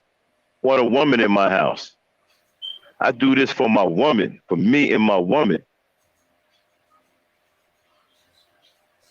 So she can have beautiful things, so we can have beautiful things, so we can have nice things, so we can ball and do what we want to do. Mm-hmm. I don't work hard for no niggas. Guys can get it in your head. You can be jealous all you want. Ain't nothing gonna change. The woman is gonna always be the ultimate. And you'll never reach her. You'll never be her, and you will never replace her. You can be mad till the cows come home. I wouldn't give a goddamn if your face fell off. You're never, ever going to replace her.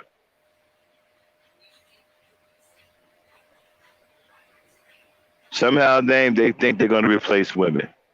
Mm-hmm.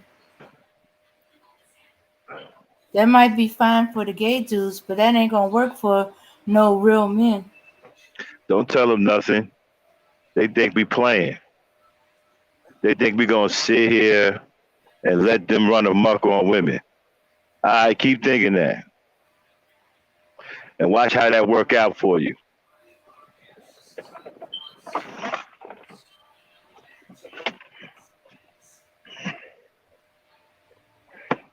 Mm. Okay. Truth is, no, Marvin Gaye was not gay. That was his stepfather. Nah, Marvin Gaye was on drugs, man. Yes, the Yeah. OJs were safe.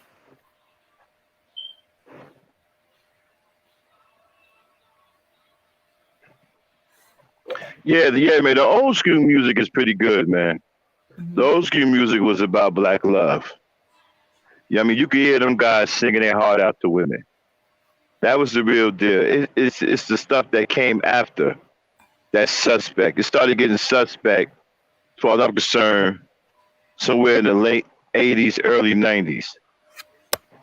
And then when NWA came out with "Fuck the Police," that just blew the door wide open. Now everybody was calling the woman a hoe, calling her a B, as if it was something natural to say. You know, that's why I don't really respect Ice Cube that much because he never really came back and talked about that music or ever apologized to black women for putting out something so disrespectful to women. I would respect him a lot more if he would have came out and said, look, we were young, we were trying to get on board. Now that I'm older, I realize that that kind of music was detrimental and disrespectful to black women.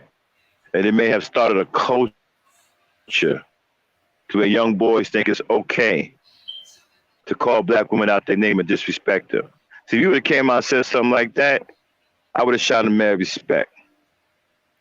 But I can't respect the man that don't want to correct his wrongs or even realize or even acknowledge that he did anything wrong. He put out a lot of fucked up music that disrespected black women. So did Too Short. I don't even think Too Short had anything that didn't disrespect black women. Mm-hmm. I don't even think he made a song that didn't even. All his song was about pimping. And drugs. Yeah. And so I don't have no respect for a lot of them cats that came out of that era making, music. If they had B in their music or ho or whatever, I didn't respect. That's why I have a lot of respect for Rakim. Rakim the God. Never disrespected black women in his music. Always uplifted the black woman in his music. Always kicked knowledge in his music.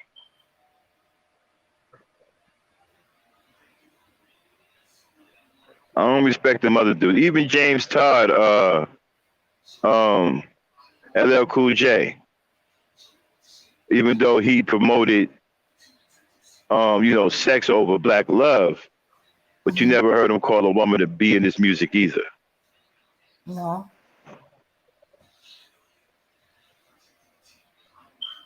You know what I'm saying? So them cats that came out in that era with that, you know, hoes and bees and all that, Snoop Dogg and all that, got no respect for none of them cats no more, man. Well, I ain't never really respect Snoop Dogg at all, period. I heard him say some dumb stuff on TV one time talking about gangs are family to these young boys. I'm like, man, what? I ain't respect him after that. Now, y'all, the big thing now is people talking about Floyd Money Mayweather, right? Talking about if he got so much money, why is he still fighting? Why is he still doing these expeditions? Well, I wouldn't be surprised if he's secretly broke.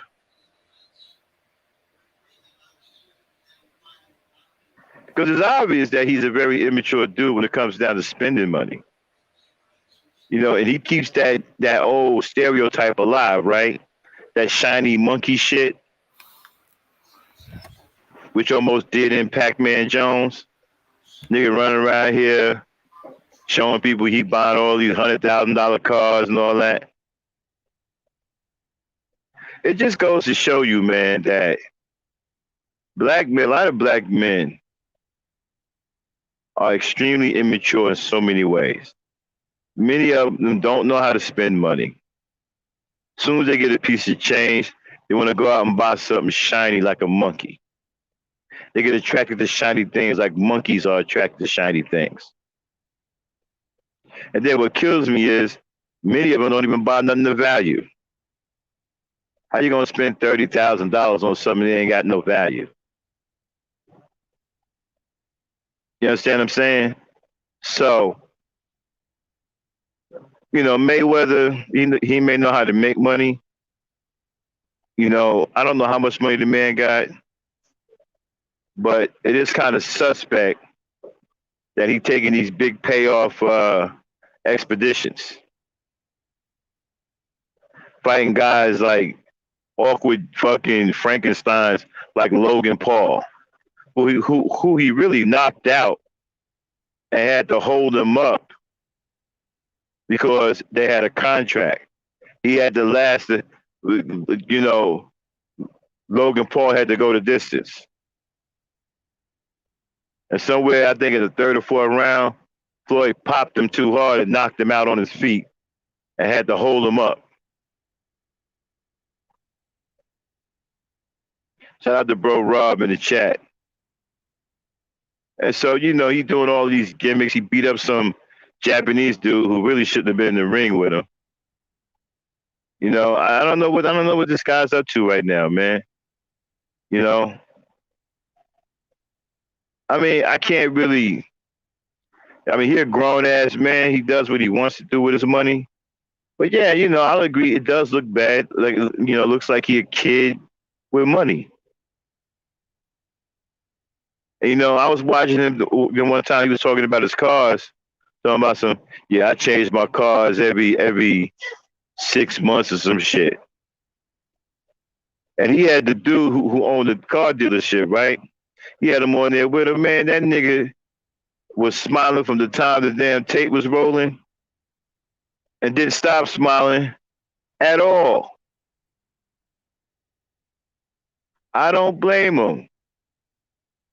You got this pigeon coming there talking about, let me get 5 cars. What? I'd be smiling too. I'd be, money. I'll be gassing them up. To do was gassing them up. Yeah, man. Yeah, Mayweather, man, he don't play. 6, 7 months, he in here getting that real shit, man. We be having that real stuff on. He gonna say whatever he gonna say what he supposed to say. He getting all that money. Dude buying remote control cars and all that. Hey, man, look, man. I mean, our stars are so crossed up in the head and so non-race loyal. It's sickening. People talking about, well, why should our stars give back? Why shouldn't you? How the hell you think you got where you are? Because black people supported you. I mean, the one that really took the shit on us the worst is Oprah Winfrey, right? Black people supported her in the beginning. Then all of a sudden, one day her show came on. Oprah used to have an all-black audience. How many of y'all remember that? Well, first of all, she stabbed the old girl in the back, Patrice Berry, because Patrice Berry was on that real shit. They had to get her off the air, and so Oprah sold out. That was Oprah's best friend. Oprah went behind her back and made a deal with the devil and sold her out. Next thing you know, it was the Oprah Winfrey Show. They canceled Patrice Berry. And she used to have a all-black audience. Then one day you turned on the show and everybody in her audience was white. Mm-hmm. Was white.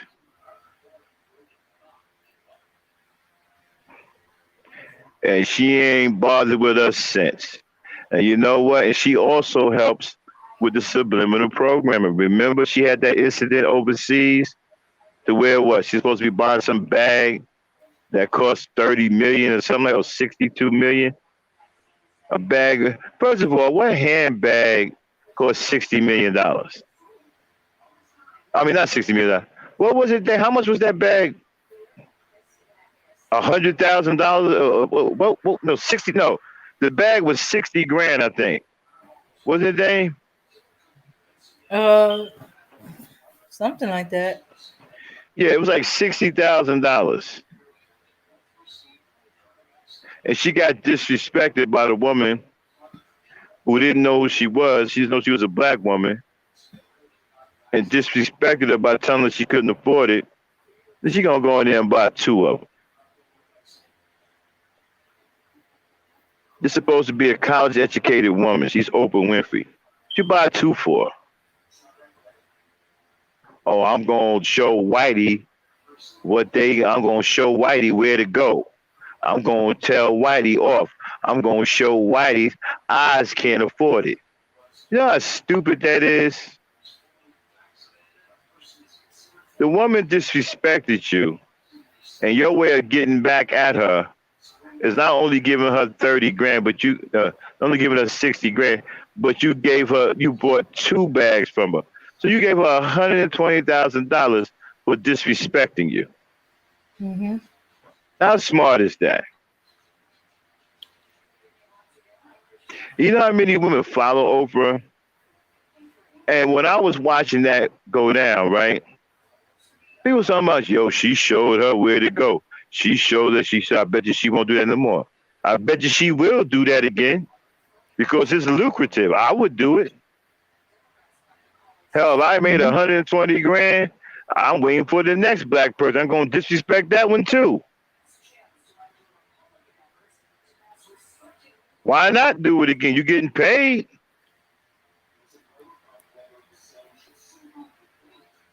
Who the hell gets $120,000 for disrespecting somebody?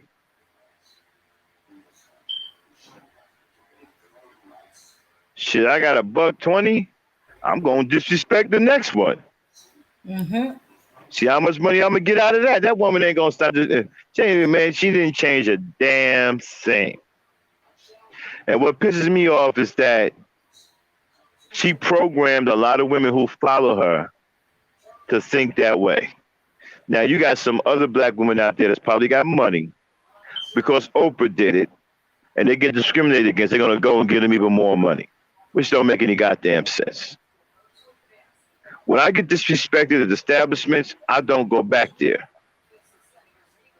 They don't get my money. They don't get to disrespect me and get my money too. And if a person disrespects you like that, you don't go and give them more money. You don't give them any money.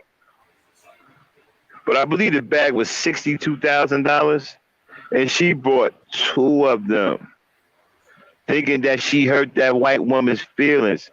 You know the commission she probably got off of that?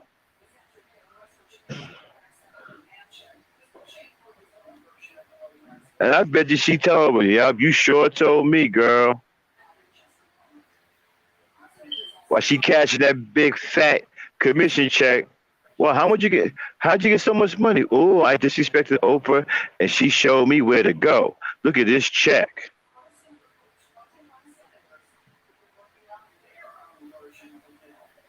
Oh, look at it. Wow, that's a big check. She really told you, didn't she? Yes, she did. She put me in my place. Look how big this commission check is. She put me in my place. I bet you I will do that again too. She ain't telling you, well, I bet you I won't do it again. I bet you I'll do it again. I know she will.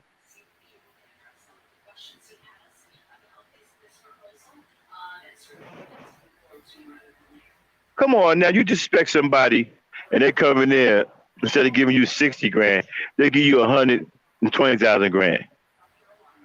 120,000. You gonna stop disrespecting? Why? It's lucrative. You just made 120,000. The hell you stopping for? Yeah. And I'll Yeah. be a motherfucker. I'll be on the goddamn thing. Yeah, Oprah really told me off and taught me a lesson. Um, I got this big $90,000 commission check because I was taught a lesson, and I'm really ashamed of myself. I'm going to try to spend my $90,000 wisely.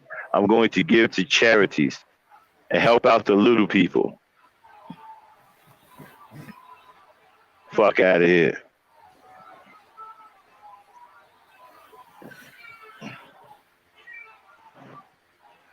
Shoots. She also gave them free advertising because when she went Yeah. on the show. But she did say she regret that. She knew that was a stupid move, but she let her pride get in her way that the woman didn't recognize her as Oprah.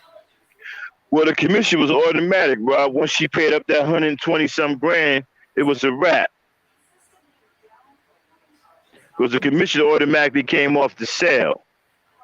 With nothing she can do about it. So the woman got the sale plus the commission. And then gave the store some free advertising because she mentioned the name of the Yeah. store. Now, how many black people thought that that was stupid? Not many. A lot of black people praised Oprah for what she did. They don't realize that she perpetuated a black stereotype. And all it does is show white people how dumb we are. Understand something, Oprah works for white supremacy. They don't care nothing about no black people. If y'all think Oprah cares about black people, I feel sorry for you. They don't give a two shakes of a cat's head. Her, Gail, none of them care about black people. The only one that cared about black people was Patrice, and they stabbed her in the back. And they made sure she got blackballed, that she could never get on.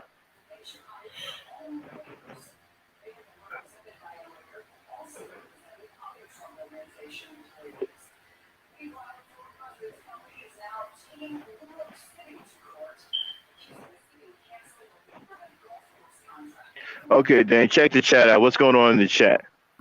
Okay. Auntie is telling Kendall they washed up choreography. They aren't making money anymore. Wait. I gotta go back. What is she talking about? Who's washed up card? I don't think it matters at this point. MJ is gone, so it just look like they're out for money. That they You can most drop like. the link, Dan. We're freestyling. Yeah, Oh, y'all, we okay. freestyling now. The show is technically over. We done did the topic already. Now we just hanging out with y'all. So y'all want to come up and chit chat with us for a little while. We're gonna be here a little while longer because I'm still waiting to get unloaded. We're gonna be here till at least I get unloaded, probably like in another 40 minutes or so.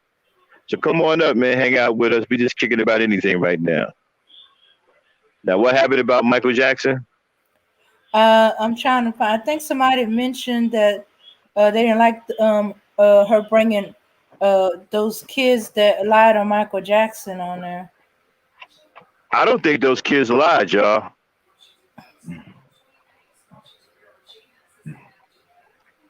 Let me tell y'all something, man. I love my people, but I also understand the faults with my people.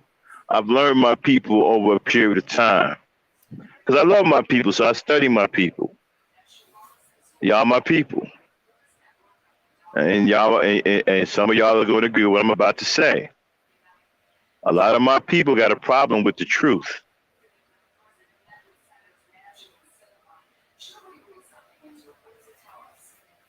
A lot of our people don't want to face the truth because they like a particular person. And some of us, if we grow up a certain way, taught a certain way, when that certain way get exposed as being wrong, we don't want to let go.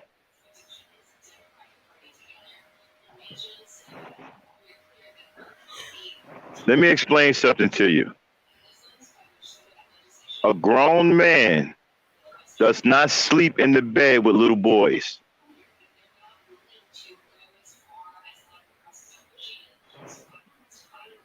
Fathers don't even want their son in the bed with them.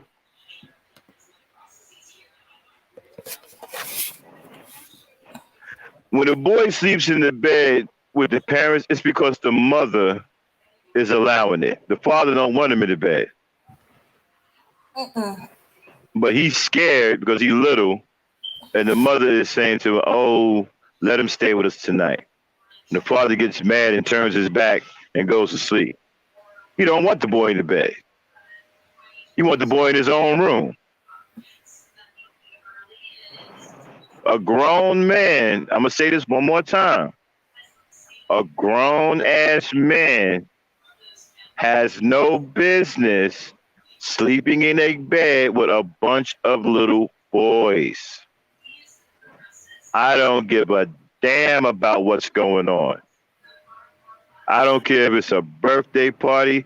I don't care if Tickle Me Elmo is over there. I don't give a damn if Shrek came through. Casper the Friendly Ghost, Big Bird. I don't give a damn. A grown man has no business sleeping in a bed with a bunch of little boys. That's one. Number two, a grown ass man has no business having a bunch of little boys as friends. Let me say that one more time. A grown ass man has no business having little boys as friends. And those friendships are serious.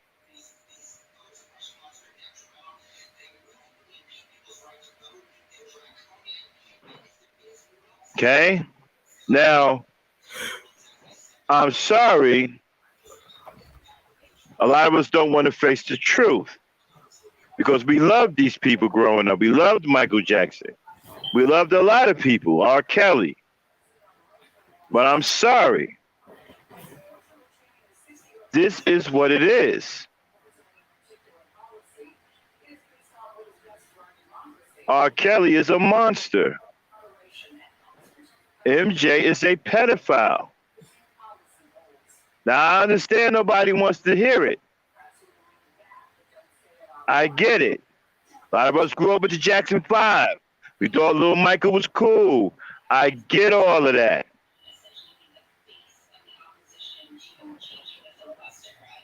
A lot of us like R. Kelly with 12 play. Who didn't like 12 play?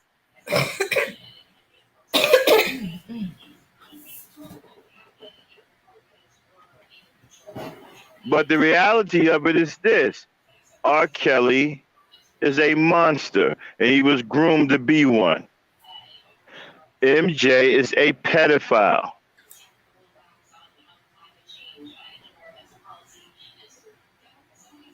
A grown man has no business giving a bunch of boys what is called Jesus juice, meaning liquor in a can disguised as soda.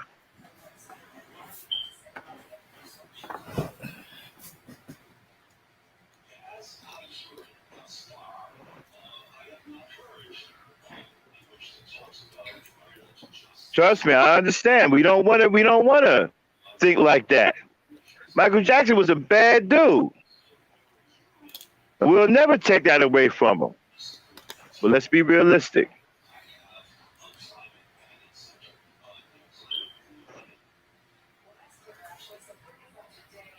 Michael Jackson, there was something wrong with him.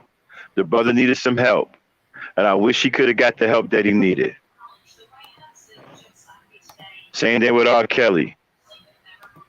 I wish he could have got the help that he needed. One thing about us black folk, we have a hard time facing reality when it comes down to people that we like and love. And I understand that about my people, and I accept that about my people. We have to get better. It don't mean that I don't love my people any less. But we have to get better at that. We got to get stronger. And we have to start understanding the truth is what it is, whether we love somebody or not. You got all of this fact and truth staring you right in the face, and you choose to ignore it. Bro Rob, what's up, my brother? Man, Joe, I'm low key chilling, man. I was just listening in.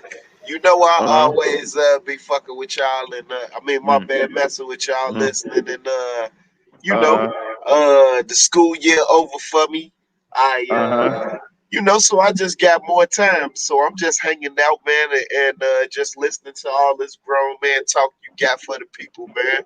That's why I Yeah. mess with you, Joe, because Mm-hmm. all the time, man, in my mind, you know what I'm saying? If we was around each other, bro, I feel like me and you would have the same conversation. It wouldn't be weird. It would be the same thing like how we Mm-hmm. talking right now. You know what I'm saying? Yep. Mm-hmm. You know what I mean? And so that's what it is, dog. You know what I'm saying? I just feel like, like minds jam together. They think alike, you know. That's right, brother. That's right. Yeah, A lot man. of stuff tell me, like I said, I love my people, man, but we have to acknowledge that we're a work in progress. We got a long way to go. We got some things that we have to strengthen. We got some things that we got to let go. Hmm. And, we have to face reality in a lot of situations. A lot of us don't want to face reality because we either love somebody or we knew them a certain way as we was growing up. And when facts hit us in the face, we try to pretend that we don't see it. Yeah. You Hey, know, I agree. I agree 100% with you on the Michael Jackson thing. You yeah, know what I'm man. saying? Look, right? We used to talk about it like this. We used to, and that's why I feel like hip hop blew up so big because remember, it was either Michael Jackson or Prince. And neither, and my guys, we just didn't mess with them dudes. Like we liked the music, but like I wasn't dressing like Prince. I wasn't dressing like Michael Jackson. You know what I'm saying? Uh-huh. That's Mm-hmm. just what it was. But then when Run DMC came out, I mean, Mm-hmm. I was still messing with underground stuff. I messed with ultramagnetic MCs. I don't know if you remember Cool Keith. Yeah. Yeah, Yep. yeah, you know what I'm saying? But he was the Mm-hmm. first dude, and I'm just aging myself. He was the first dude that started ramming real fast, you know what I mean? And so Mm-hmm. that's why I really like Cool Keith, you know what I'm saying? And then it was the explosion of the golden era, you know what I mean? And I started MCing like around the Vapors. That was my little introduction into MCing, rocking and everything. In the back chat, I dropped a little joint. It's called Profile, and it's like a montage to black women. You know what I mean? Mm-hmm. You know what I'm saying? So Mm-hmm. at any time, brother, if you want to use it, it's all good because that's my joint. You know what I'm saying? I Yeah, got man. copyright and all of that. You know what I mean? I hear you. Hey, Kendall Rowland, this wasn't about no white media, bro. This wasn't about no white media, man. This was some again. This is black people because of MJ status. He was a bad dude. Don't get me wrong. The brother is bad, bro. The brother was a musical genius, man. It ain't gonna never be nobody like him. And Okay. I mean, you presented something that nobody can get over. That's a fact now. If Yeah. a grown Yeah. man laying in the bed with little boys and you Yeah. don't question that, I question your integrity. Exactly. You know what I mean? That's just all it is. You know what I'm saying? A father don't even want his son laying in the bed, bro. He told Right. his son to get up and go in his own room. Man, I was on mute, but I'm like, man, them big facts right there. You know what I'm saying? I Yeah, got two sons, you know what I'm saying? yeah, And them big facts right there, bro. yeah. You know Take what your I mean? behind in your own room. Yeah, and so you got a grown man sleeping in the bed with a bunch of, not one, a bunch of little boys. Right, right. And then sleepovers and Neverland. Yeah. This stuff is weird, y'all. I mean, Y'all y'all know never it was questioned. weird. I mean, y'all never questioned the fact that Mike was running around calling these little boys his friend. Y'all never thought about that. That never clicked with any of y'all. Calling these little boys, oh, he's my friend. Dude never had a friend that was a grown man. hmm hmm hmm And He that's just never. Hey, he messed around with other celebrities, you know what I yeah. mean? But like he wasn't no down to earth type dude. I mean, he was Michael Mm, Jackson. I mean, come on, yeah. man. That's just what it was. And I mean, and that made him weird. You know what I'm saying? That made him Yeah. weird. I'll tell you the one that hurt me, man, Whitney Houston, man. My heart's still broken over her, man. Yeah. It's man, hey man, look, right? We have to understand the crack era that reached a lot of people, man. My family Mm-hmm. included, man. Mm-hmm. And the fallout of the crack era. It's misunderstood. Mass Mm-hmm. incarceration was triggered after the crack era, and Yeah. these things affected black families deeply. Now that And is that the was reality. that was planned, dude. That was done on purpose. That was planned to get that into because you see, I tell people, right? Because I go all the way back to the late '60s, right? And I got older brothers. Before all of this happened, our communities wasn't like that. We didn't Man, have drugs in our communities. man, let me explain, right? Uh I'm a Chicago kid, South Side, huh. right? So what you got to look at, y'all can Google search it. Look at the prison rolls right after they passed the last civil rights movement federal bill or whatever. That is when they started sending black men to jail. So this is Yeah. when street gangs started. You know what I'm Yeah. saying? We talking about the Blackstones. You know what I'm saying? The The black gangster gorilla. disciples, you Yeah. know what I'm saying? The Crips, the Bloods. Why did these street gangs start? Because it was a war against the police, y'all. Yeah. You see? And look, our community was a place where you ain't have to lock your car door. Nope. Didn't nobody have to lock their windows or get no. The Nope. crack era brung that, y'all. Yeah. Then we got to be clear about that. It was no crime in the black community. Nope. Nope. The And I project, remember. my fault, go ahead. Uh. And I remember growing up, man. You can go to anybody's house and eat. You can just walk into people's houses, bro, on the Bro, block. bro, when the pandemic broke out, I was Mm-hmm. explaining to my shorties. Remember, we used to have chicken pox parties, Yep. right? Somebody had the chicken pox in the neighborhood. In the neighborhood, nigga, 3 blocks away. You know what I mean? Everybody spent the night at that house to make sure that you had immunity to chicken pox, before you got older and it became a little more, Yeah. detrimental to your Shingle. health, if Yeah. you will. You feel me? Yeah. But Yeah. that's what it was. Max, man, people just don't remember. I remember Nah. before crack, bro. I remember. Yeah. Hey, Me hey, too. man, look, Chicago used to be the funnest city in the world to kick it in Mm-hmm. before crack, boy. You know what I'm Yeah, I saying? was talking to a brother one time when I was in the Uber. I was in Chicago. I was on my way to my new job about a month or so ago, and he was telling me how it used to be in Mm-hmm, Chicago mm-hmm. before all of this shit broke out. Tell you, man, I tell people, and they don't believe me, man. We used to have house parties all the time. You can go. People didn't mind you being in their homes. People would let you in their homes. You can go in people's houses to eat. You didn't even have to go home to eat. Bro, we used to shut down whole main streets, dog, Yeah. and party in the street, bro. And Y'all I'm block talking about parties. it used to be a Saturday night at 2 o'clock, all of the clubs closed, right? Yeah. And then everybody go to South Chicago. If you ain't wasn't a lane, that's where you was at 2 o'clock in the morning on the south Uh, side of Chicago. That's yeah, just what it was. And in, anybody Jer- from the south side know exactly what I'm talking about.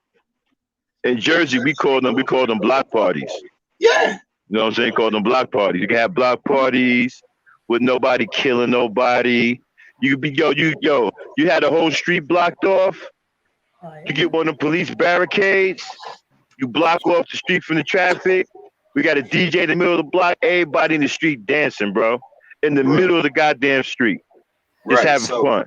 Or bro, the fake we the police Uh, rough barricades. we huh? take it back to the Rough Riders. So it's a couple of biker gangs here in Chicago. You know what I'm Uh, saying? But number one stunners, they the shit, bro. And they still have their parties, and it's no problem. and you, The and house you know what? picnic. Go ahead, go ahead. And Rob, you about listen. Tell them how different the music was back then, bro. Oh The my music was God, bro. completely different, man. The music Look, was there was black love everywhere, bro.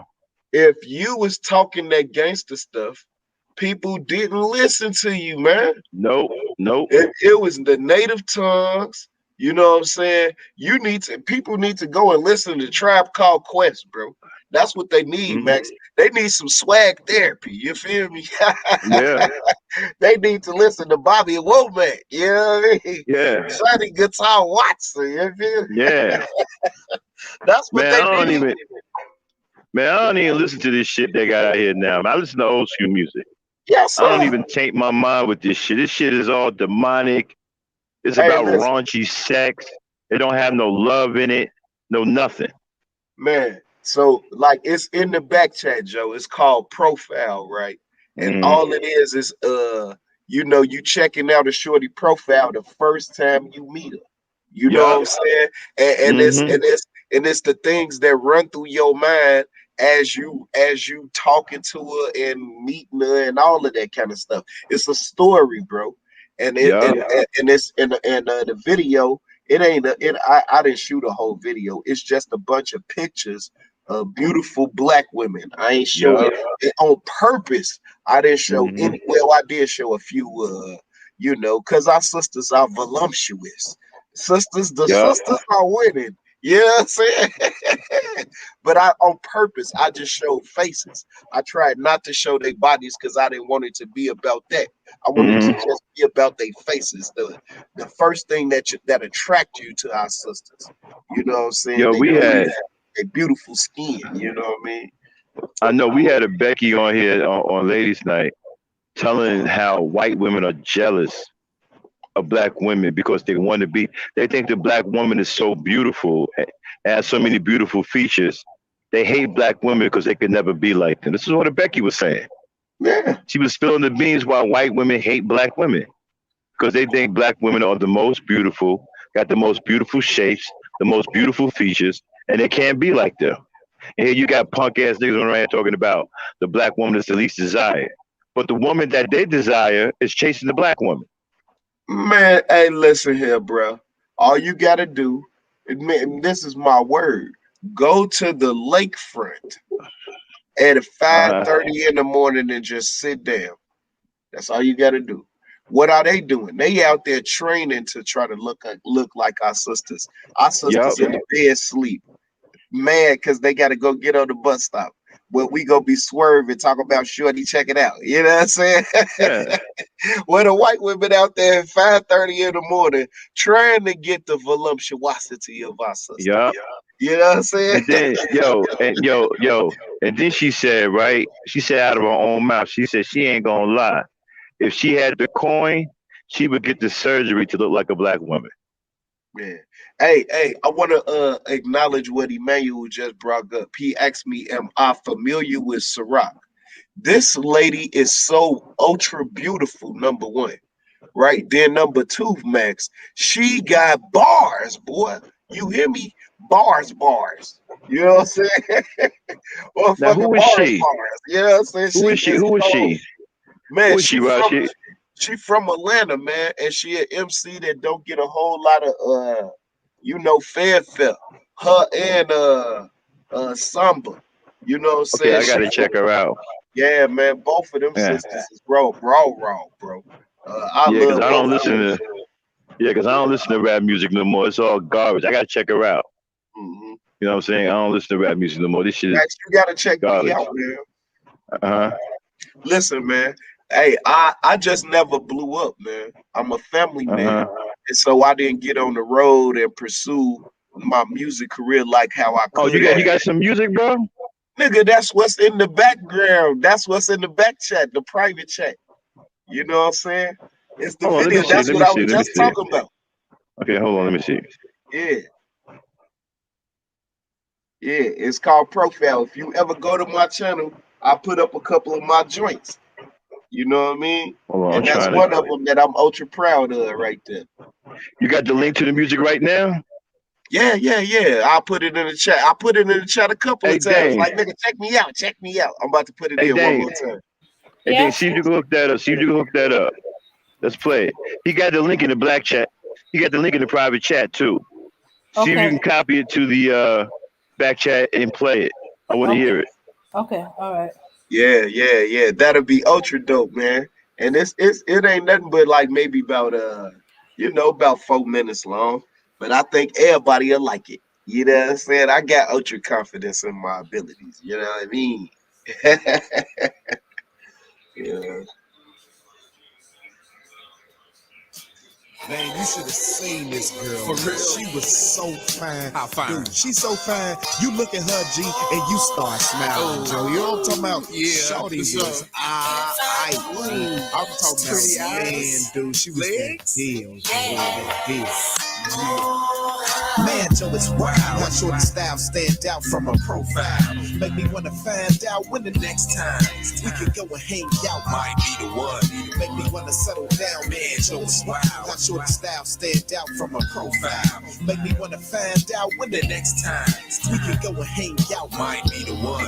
Make me wanna settle down. Peep shorty first. What type of gear she got on? Is she outgoing? Is she independent and strong? Do she got a baby face? I love pretty eyes. A sexy disposition to go with them hips and thighs. Is she thugged out or is she too conservative? Is she too friendly? I wonder how old shorty really is. Is she uptight? Does she let her guard down? Can't stand to see a fine woman stand around and frown. Most important, I peep how shorty carry herself.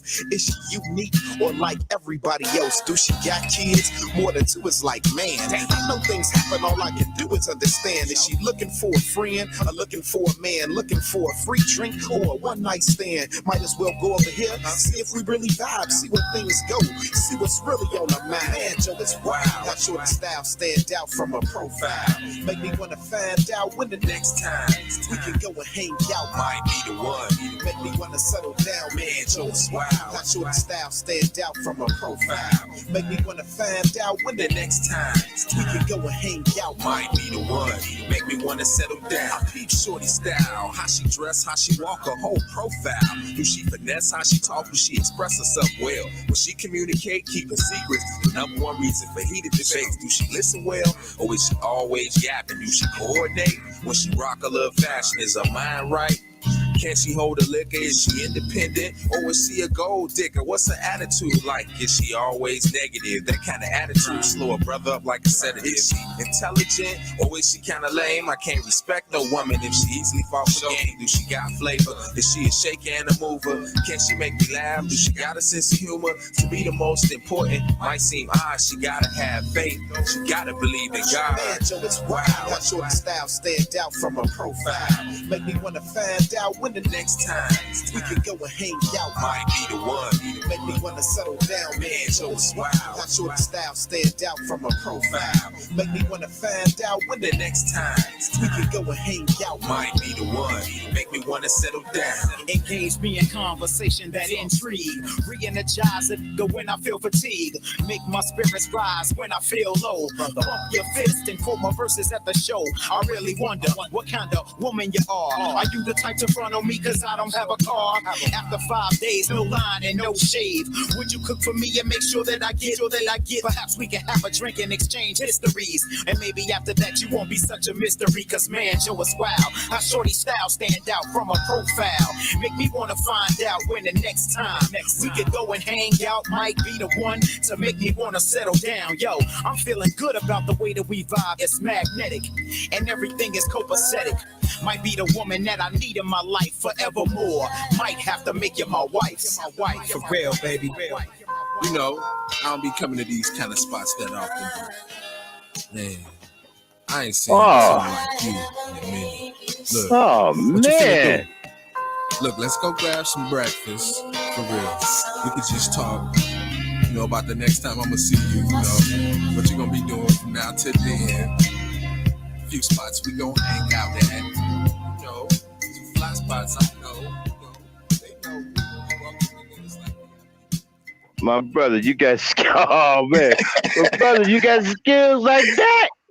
Yeah, thank you, brother. I'm glad Hey, you hey like man. it. Hey man, check this out, man.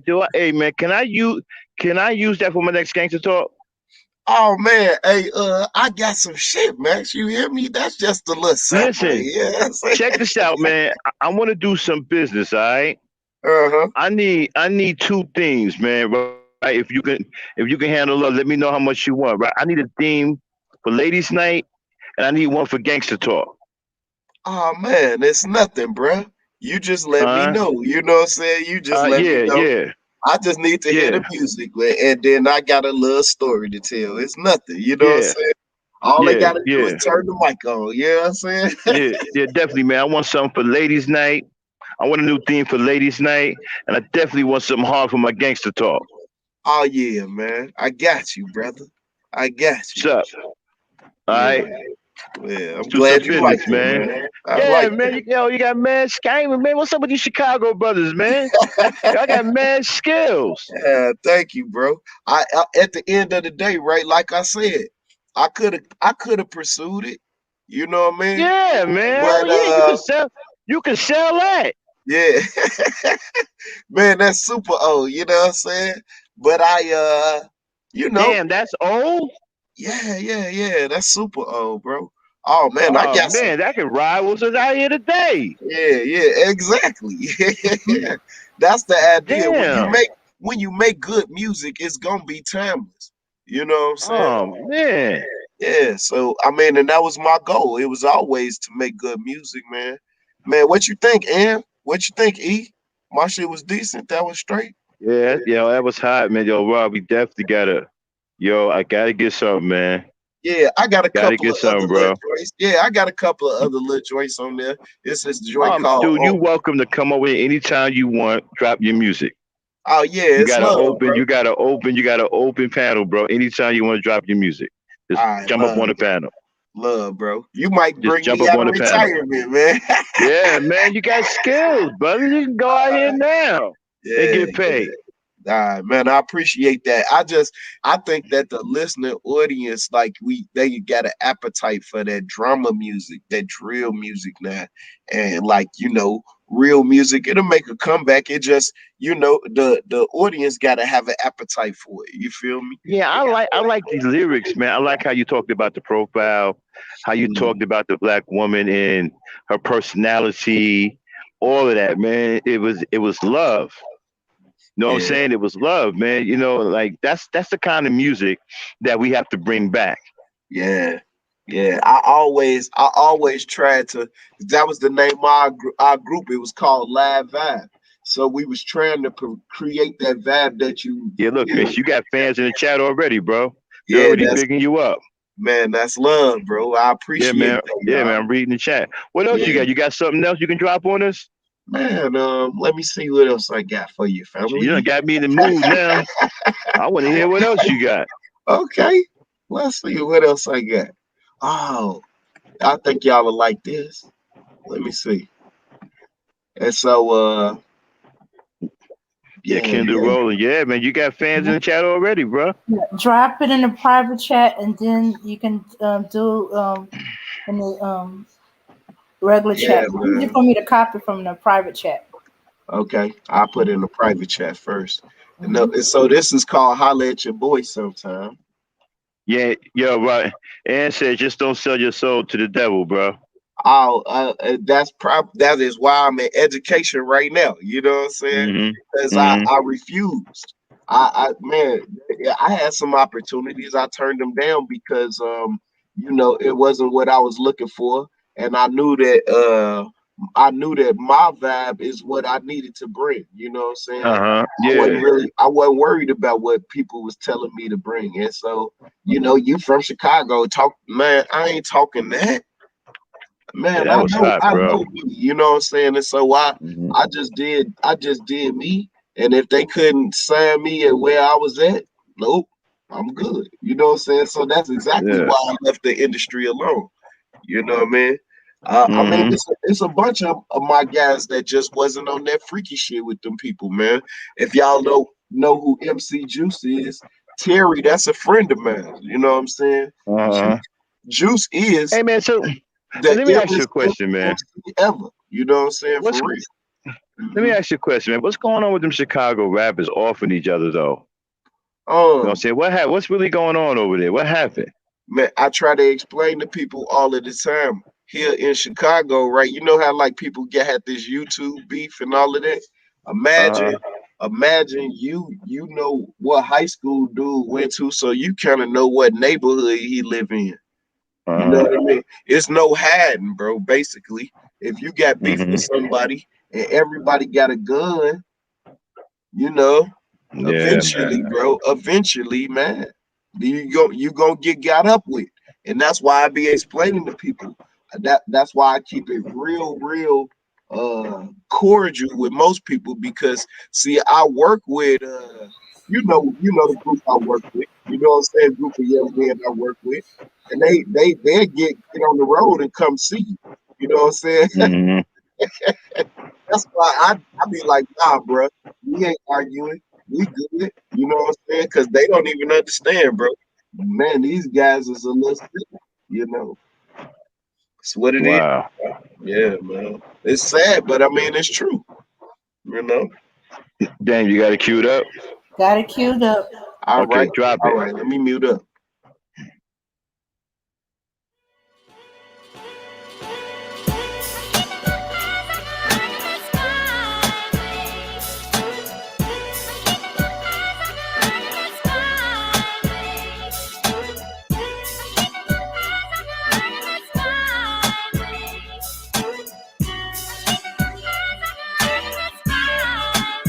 Look at you looking extra good, love. It's been so long. Your pants fitting like a glove. I can see your thong. Animal attraction got me sipping thug passion. And I'm thinking you a little freaky peeping, you dance. Let the rhythm take your mind. Let me take your body. Just ride with the vibe, cause I can't hit a party. You know how 360 get it going. When we get it started, it don't stop till the early morning. I see your girls up in here, they came to get down, and everybody getting tipsy, we all getting wild. So come on, let's unwind, get down with live vibes, have a good time tonight, show your ride. It's been a very Ooh, that's fire, bro. time. I'm glad to see you tonight. You're so fly. Woo! Just as always, you're so fine. We should holler sometime. I seen you looking at me, looking at you. I'm Festo and you must be my Miss Right, boo. Your smile, look as innocent as a child. With lips like that, your kisses wetter than the now. Your Steve is what really attracted me. How old are you, 22? Can't be older than 23. Cool, Miss Lady, so can I see some ID? You got that baby face, you can't blame me. That body to the nth degree, you must be working out. Flat out, cloud, that's what I'm talking about. Holla at your boy early afternoon around 2, and I'll be sure to clear my schedule for you. It's been a very long time. I'm glad to see you tonight. You're so fly. Just as always, you're so fine. We should holler sometime. Girl, kind of drink you sipping on? They call me Festo. What's your name, baby? Simone. Simone. That drink right there look kind of strong. Incredible Hulk with a twist of Bacardi Limon. Dance off some of that liquor, look like you in the zone. Move your body so right, this gotta be your song. Ooh, wee, mommy, I like the way you do the cha-cha, the way you work it, shimmy, shimmy, and shake the tatas. Got every cat in here trying to holla. Fake popping your collar, looking rather proper. I would go home with you tonight, but you would think I'm easy. You can nibble on my end, tease me for cheesy. It's been a very long time. I'm glad to see you tonight. You're so fly. Just as always, you're so fine. We should holler sometime. Holler at your boy sometime. You find that slow wine. Can we spend some time? You blow in my mind. Definitely is a dime. You the one. Yeah, man. Work it back like you ain't got no spine. Holler at your boy sometime. It's been a very long time. I'm glad to see you tonight. You're so fly. Just as always, you're so fine. Fine. We should holler sometime. So fine. Man, my man Casanova Black on the vocals. Yeah, we in the house. AKA Jerome Hollins. You Chicago in the building. Yeah, that's Man. one of my You on Leclerc Gangsta course Talk. niggas. You We know, was rocking dope. here on Gangsta Talk with Bro Rob, dropping the hot music, crazy lyrics, representing Chicago, baby. yeah, man, Chicago stand up, man. I never Yo, this is the disrespect time I our wish I had a city. see. I got to get me some new toys. This is how I wish I had an Echo Box, bro. Word is bar, dude. That Man, shit that is was dope. straight. That shit Alright, is thank you, fire, bro. my nigga. Thank you, bro. Hell yeah, Man, you where got you- me where feeling you- like I'm at the. Man, you could have been did this shit, man. You been holding out on me, bro. You could have been came up here with this, bro. Damn, man. I mean, man, Max. I mean, like I said, I'm fake retired. You know what I'm saying? That's you know. Yeah, man. You You got need to you got the unretire. good. Yeah. Yeah, you got to unretirement, You need to bro. unretire, man. What up, You need to Briggs? unretire. Hey, Yeah. what's going on, man? Hey, Man, Briggs, I chilling. always I had want to to say come this through, to you, man. You Briggs. got me feeling like I'm at the Saturday night house party with the hard shoes on, man. Yeah. That was dope. Yeah. Hey, It Briggs, looked like man, I I always don't want to have tell a. you. Hey, Yeah, Briggs, go I always ahead, want to bro. tell you. It ain't even a show unless you here. You know that, right? Damn. You know that, right? We ain't Yeah, even, we ain't even yeah, serious yeah, unless for Briggs sure, in the man. building, baby. Hey, and Robert, Brother Robert, if I remember correctly, you used to do the little late night music streams on Saturday nights, right? Yeah. It was called a vibe hour, right? And so what I would do is Yeah, I got a playlist yeah. on my joint, and so I just be out here with a little Hennessy XO, you know what I'm saying? It just vibing and giving y'all the Hey, Chicago vibe, you know what I mean? It did sound hey, professional, man, you need to, Malia. It Oh did. no, It sounded like yeah, he. you need to bring that Yeah. back, recorded man. in Studio Chicago, same place where BJ the Chicago Kid, if you seen that video where he recorded Hold that on, what else you video got in with. there? Yeah, but man, yeah, that was You got it. professionally recorded, yeah. Damn, yo. I Yeah, thought Crew was good. hmm Chicago brothers be killing that shit, man. Thank you, bro. Damn, man. Yeah. Yeah, I mean, man, look, when I was recording, my competition was Busta Rhymes and Redman and Black Star. You know what I'm Yeah, saying? Like, Red Man, man, that's my nigga. I had to be. You had to be dope, or like nobody would listen to you. Thank you, You know what I Auntie. mean? And Yeah. so that's what it was, dog. I mean, people can call us backpackers weird and all of that because we used to wear Timbs in the summer and chew on sticks and stuff like that. But we was reading books because we wanted to be ill. You know You know what what I I mean? like about it? You know what I like about it? It's got that black love vibe to it. Yeah. It's easy listening. Yeah, it's easy listening. Like Briggs said, man, you get the hard shoes, dancing with the girl. It's something you can take your girl and you can dance to. Oh, you You can know what make I'm some saying? babies to that, man. Exactly. Yeah, man, it's got that black love all in it. See, Shoot. now that's real music. That's what rap music used to sound like, y'all. Yeah, That's what it used to sound like. yeah, It yeah, don't sound like that no more. yeah. But It's that's the way it sad, used bro. to sound like. Yeah, it's sad, bro. Yeah. Sad, man. Yeah, but I mean, I'm a true b-boy. That's what I am, man. You know what I'm saying? B-boy, yeah. B-boys, bro. I used to bomb. I used to do graffiti. I used to Did you break have the dance.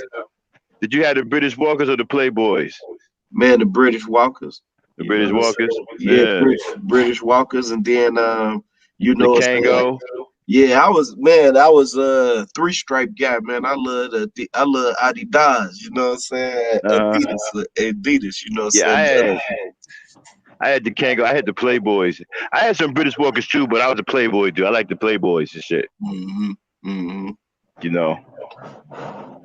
But British Walkers. dude, I love my Adidas, man, and I used to rock my joints, man, Yeah, all the Adidas, yeah. time, all the Hey time. man, My shell you toe. could make an album, bro. You ain't got nobody approached you, nothing, nobody puffy, nobody. Oh Find that man, hard to believe. I mean, I like I said, man. No ID. He had heard our stuff and said that we was too hip hop. Um, who else? True hip hop. Yeah, too hip hop. J Records and them. When they had an office here in Chicago, they made us an offer that was kind of disrespectful. Um, What is true hip hop? What does he mean by that? The hell was that all about? True hip well, hop. I'll give you an example, right? So, you know, here go another joint, right? You know, we Drop was, it. yeah, Uh, you know, it ain't nothing but 3 minutes long, and it's just me, just rah, you know what I'm saying? Me and my guys, we at you, so you know what I'm saying? Yeah, you know, we was some monsters, bro. We used to go Cue it to up, Dane. ciphers, we used to go to ciphers, and we would just destroy everybody, you know what I'm saying, Hmm. on purpose. You ever hear Tommy Sotomayor rap? Nah. He decent. Yeah, well, back in the day he was. I don't know what he's doing now, but he Oh, got some old music that he did back in the day. He had some skills. okay. He Okay. ain't better Man, than you, but he had some skills. yeah. Psychopathia said that he used to rap too. You know what I'm saying? I wanted to hear Yeah, some of yeah, his old yeah, shit. You know yeah, what I'm saying? yeah. I used to rap back in the day too. I don't rap no more, but I used to rap too. Yeah. You know, we Man, it's crazy you brought Crew up, bro. Crew yeah. came to Chicago, right? And I was Mm-hmm. coaching. And so we was playing in the game before you get to the finals. We was playing in the semifinals. And you know, we won by like 25. He was impressed by that. Then I brought him to my crib, you know what I'm saying? And I was out here freestyling for him. And he was impressed by that. You know what I'm saying? You can ask him about it, bro. You know what I'm saying? He'll Yeah, tell you, man. I'm a monster. yeah, no doubt, man. I think you better than Crew. I think you better than Crew. Crew nasty too, but I think you better than Crew. Yeah. Well, thank you, bro. I appreciate it. Yeah. Yeah. Hey, Dane, drop that third track he just dropped in there. I want to hear that. Yeah. You know, and it ain't a That's whole my lot of little, cussing either. You know what I'm saying? I don't my have little, to cuss a lot. You know what I'm saying? Dane, Dane, my little show producer, my little engineer. Yeah. I try not to cuss a lot. You know what I mean? Yeah, man. Yo, man, I love the lyrics, man. The lyrics is hot, bro. That's why I Man. want you to do something for ladies' night for me. Oh yeah, man. You know what Hmm. I'm saying? I tell the guys, man, and they're Yeah, definitely blessed ladies' night. You know what I'm saying? yeah, man. Yeah, man. We need something for ladies' night. We need a track. Yeah. Dane, you Hey, got it not queued up yet? Yes. Okay, All right. drop it. Let's check it out. You better Go get on. on them. Oh, yeah. Most definitely in the place to be. Live by Thirsty Waters Entertainment. Let's drop a chill on them, fellas. What?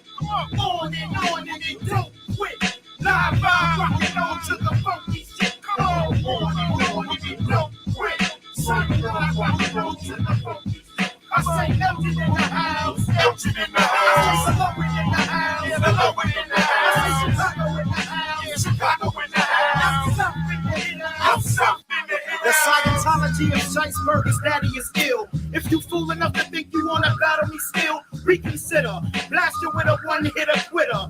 Fresher than water filtration through pictures by Britta. I dare you bring it to the city, mom, free for prime beef. Who got that cold medicine type time release? I want the mic like half pint pointed gamma. Old school like SNL and Rosanna Dana. I'm from a land where everybody rubber band, man. Got the jelly concept, they don't understand, man. Damn, man. Sometimes this life can bring a brother down, but not too far because my style already underground. I swear that I'll unfound. Reminiscent to no other sound. MCs snoozing when their guns is down. Taste the poisonous styles of the deadly. MC that gave birth to this live vibe medley. On and don't quit. Loud, rockin' on to the funky shit. Come on and don't quit. Sayonara, rockin' on to the funky shit. I say Elgin in the house. Elgin in the house. I say Lowen in the house. Lowen in the house. I say Chicago in the house. Chicago in the house. Something in the house. Something in the house. The unbelievable, lyrically inconceivable MC that the other always will be superseding you.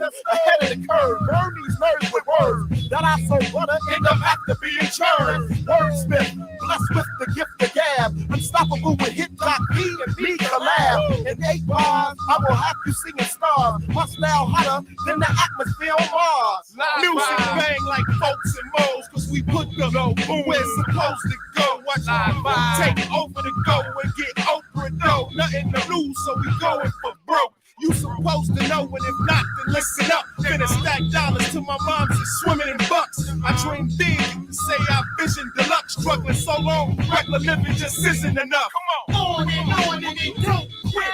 Live, rockin' on to the funky shit. Come on and don't quit. Sayonara, rockin' on to the funky shit. I say Elgin in the house. Elgin in the house. I say Lowen in the house. Lowen in the house. I say Chicago in the house. Chicago in the house. I'm something in the house. I'm something in the house.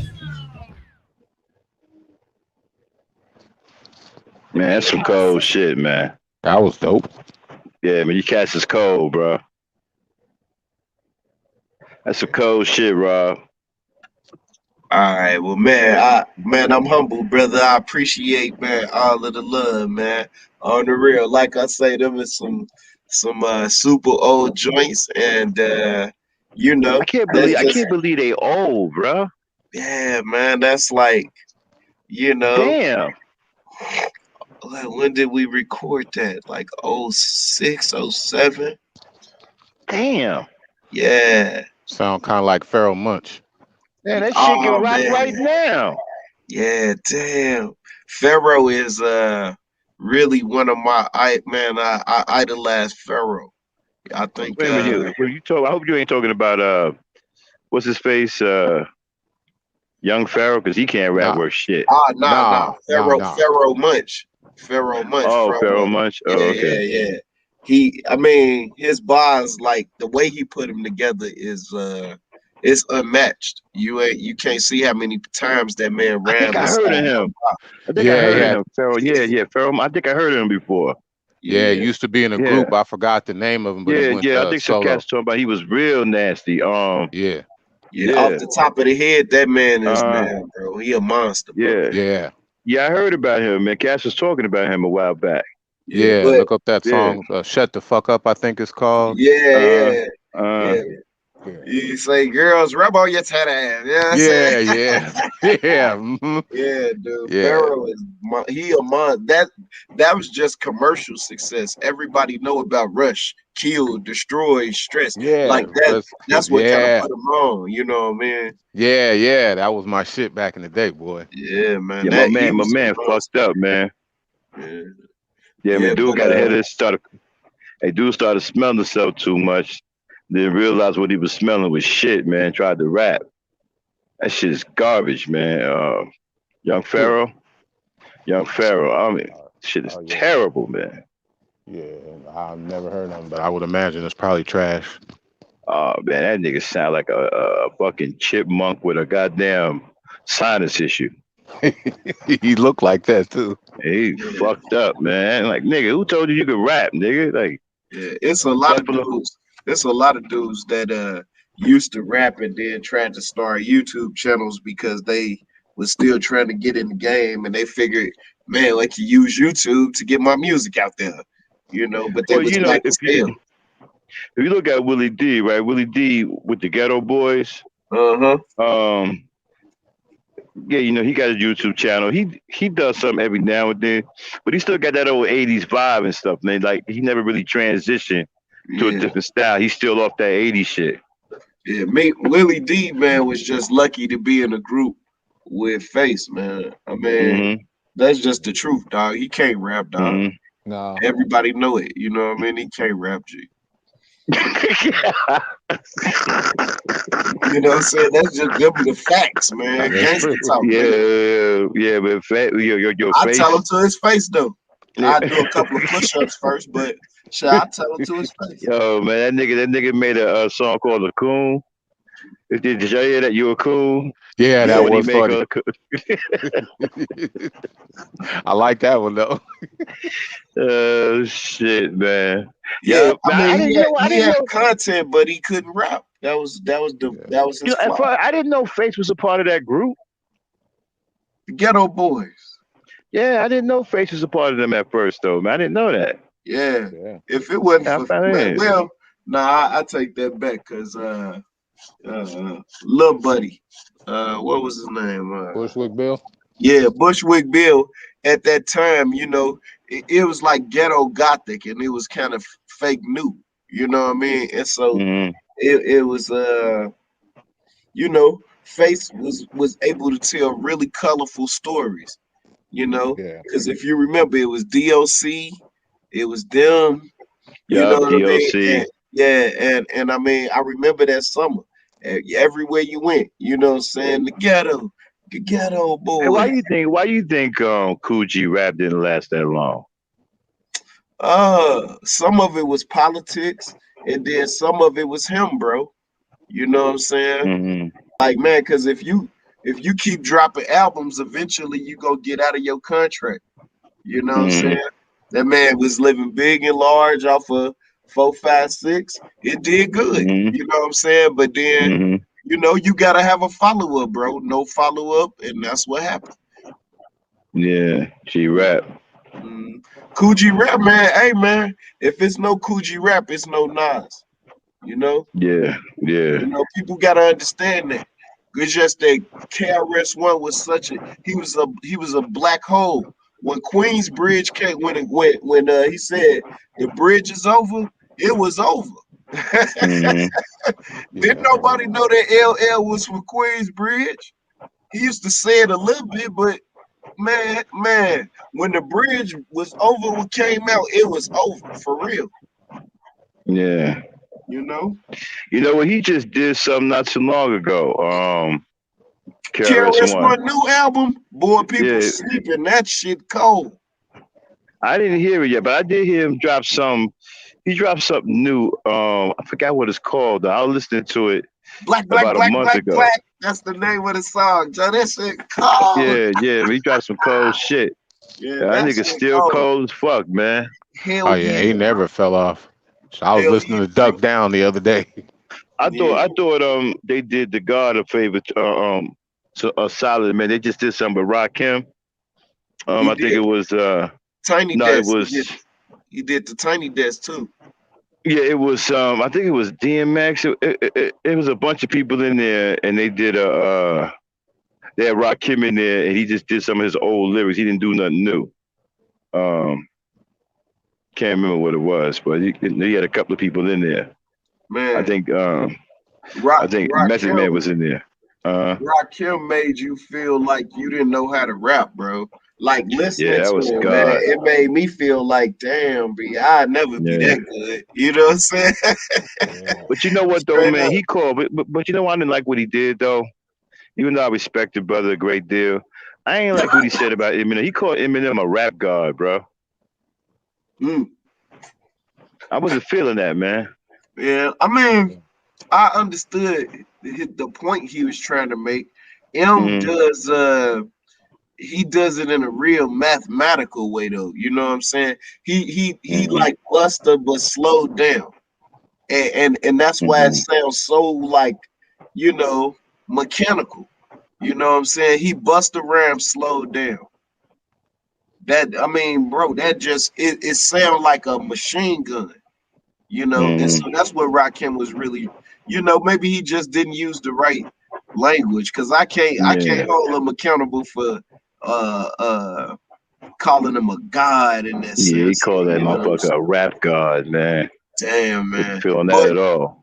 man, but bringing that up though, man, MC Juice, people need to know who this man is, Joe. Hey, he destroyed Eminem before Eminem blew up. You know what I'm Yeah, saying? and that happened in Detroit, right? Yes, They had sir. them live open. Yeah. I remember And that. man, it wasn't. I was there. It was not even close, dog. Straight up, man. The You know man. what, man? I quiet as kept. I thought he lost one of the battles on his own movie. Yeah, I thought Corrupt spanked him, bro. yeah. And man, he came with it. You know what I'm saying? But Yeah, a lot of people yeah, thought Corrupt spanked him, man, but they tried to but say, well, Eminem guy, I don't know, but I thought Corrupt spanked him, bro, for real. at the end of the day, it's all based. I done been in battles where everybody say, "Man, you won," but the crowd. You know what I'm saying? If you got your Yeah, crowd there, you're gonna win. You know what I mean? And so yeah. that's how it go in battles. You know what I'm saying? The crowd always determine it. You know what I mean? I think the battle rapper, the king, is Murder Moot, right? But man, I know so many ill dudes, man. Like it's this dude, his name Profound, bro, from Chicago. Man, that man is so cold, dog. In a battle, it's very difficult to beat this man because he can think on his feet so well off the top of his head and embarrass you so bad, bro. I just couldn't see how Mook could be able to handle him. I just couldn't see it. I can't see it. There was another guy like that, but I don't know if he ever made the transition to battle rap. They called him a papoose. And Oh I don't wow. know if he ever made it to a battle rap though. Papoose is he completely different. Like he's not normal, bro. He's not your normal. He's not normal, bro. On the real, you know what I'm saying? That's for real, dog. That man is special for real. I He remember like that nigga was rapping the alphabet, man. Dude was just throwing letters at him. He was just rapping them and he shit, man. just did the alphabet backwards recently. Yeah. Recently, he just did it backwards. That guy's off the top of the head. Wasn't nobody throwing him nothing. He just man, bro. Even if he memorized it, it's remarkable. You know what I mean? You ever have y'all heard Curtis Blow's son? Nah. He ill? I don't know. I haven't heard him yet, man. Some people say I haven't heard him yet. I heard Biggie's son though. He all right. I mean, he ain't his father, but he all right. Man, it's so many cold dudes that don't get credit, man. I say Elzai, he one of the guys that don't get credit for his prowess.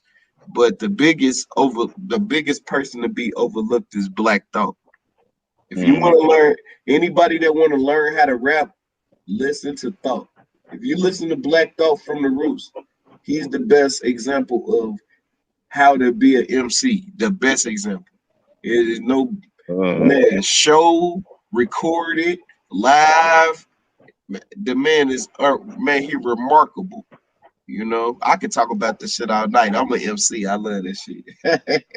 You know, speaking of that, man, I was watching the Fugees one time. I never understood what John Forte. What was his role in the group? He they added him on down the line. Right, like he ain't never really did nothing. Like, yeah, he just had that breakout verse, and he was living big off of that breakout verse. Tried to bring the cocaine and got caught. Yeah, that's what it is, man. Straight up, straight like that, bro. He'll tell you. You know what I'm saying? But I mean, man, bro, that man still get checks for that shit. You know what I'm saying? That verse. Yeah. Staying Alive, that shit was, man. The Fugees, I wish we could go back to that time. That was when real shit was dropping every other month. You know what I'm saying? Mhm. Straight up, Joe. And that real shit was dropping every. We got spoiled back then. We thought that shit was gonna continue forever. You know what I'm saying? Then came NWA and fucked everything up. Mm. Hey, I point to Master P. Um, Master P when he got legitimized for doing numbers just because people bought your CD because you know bugged them and shit. Here, please buy it, please buy it. All right, you did numbers, but that don't mean that you made good music. Once that shit became legitimate, that is what messed up everything, bro. Cause I then thought all this shit was garbage, man. I never really it liked was. Master P. I Oh, thought it none of was them niggas was garbage. any good. I Nah, ain't that think none of them niggas was any good, man. nah, that was like the TV dinner of rap. That shit was Yeah, I ain't trash. think none of the shit was trash, bro. I ain't like none of that shit. I thought shit was corny. It was. I think he corny, his brother corny. You know, I mean, Mystical had his little 15 minutes of fame, but that's about it. Mystical and Mia X was Mm-hmm. probably the only two people out Mm-hmm. of the whole group that could rap. You That know what shit I'm was saying? whack, yo. Yeah, it was. Think about it. When the last time you heard a Master P song at a party you was at?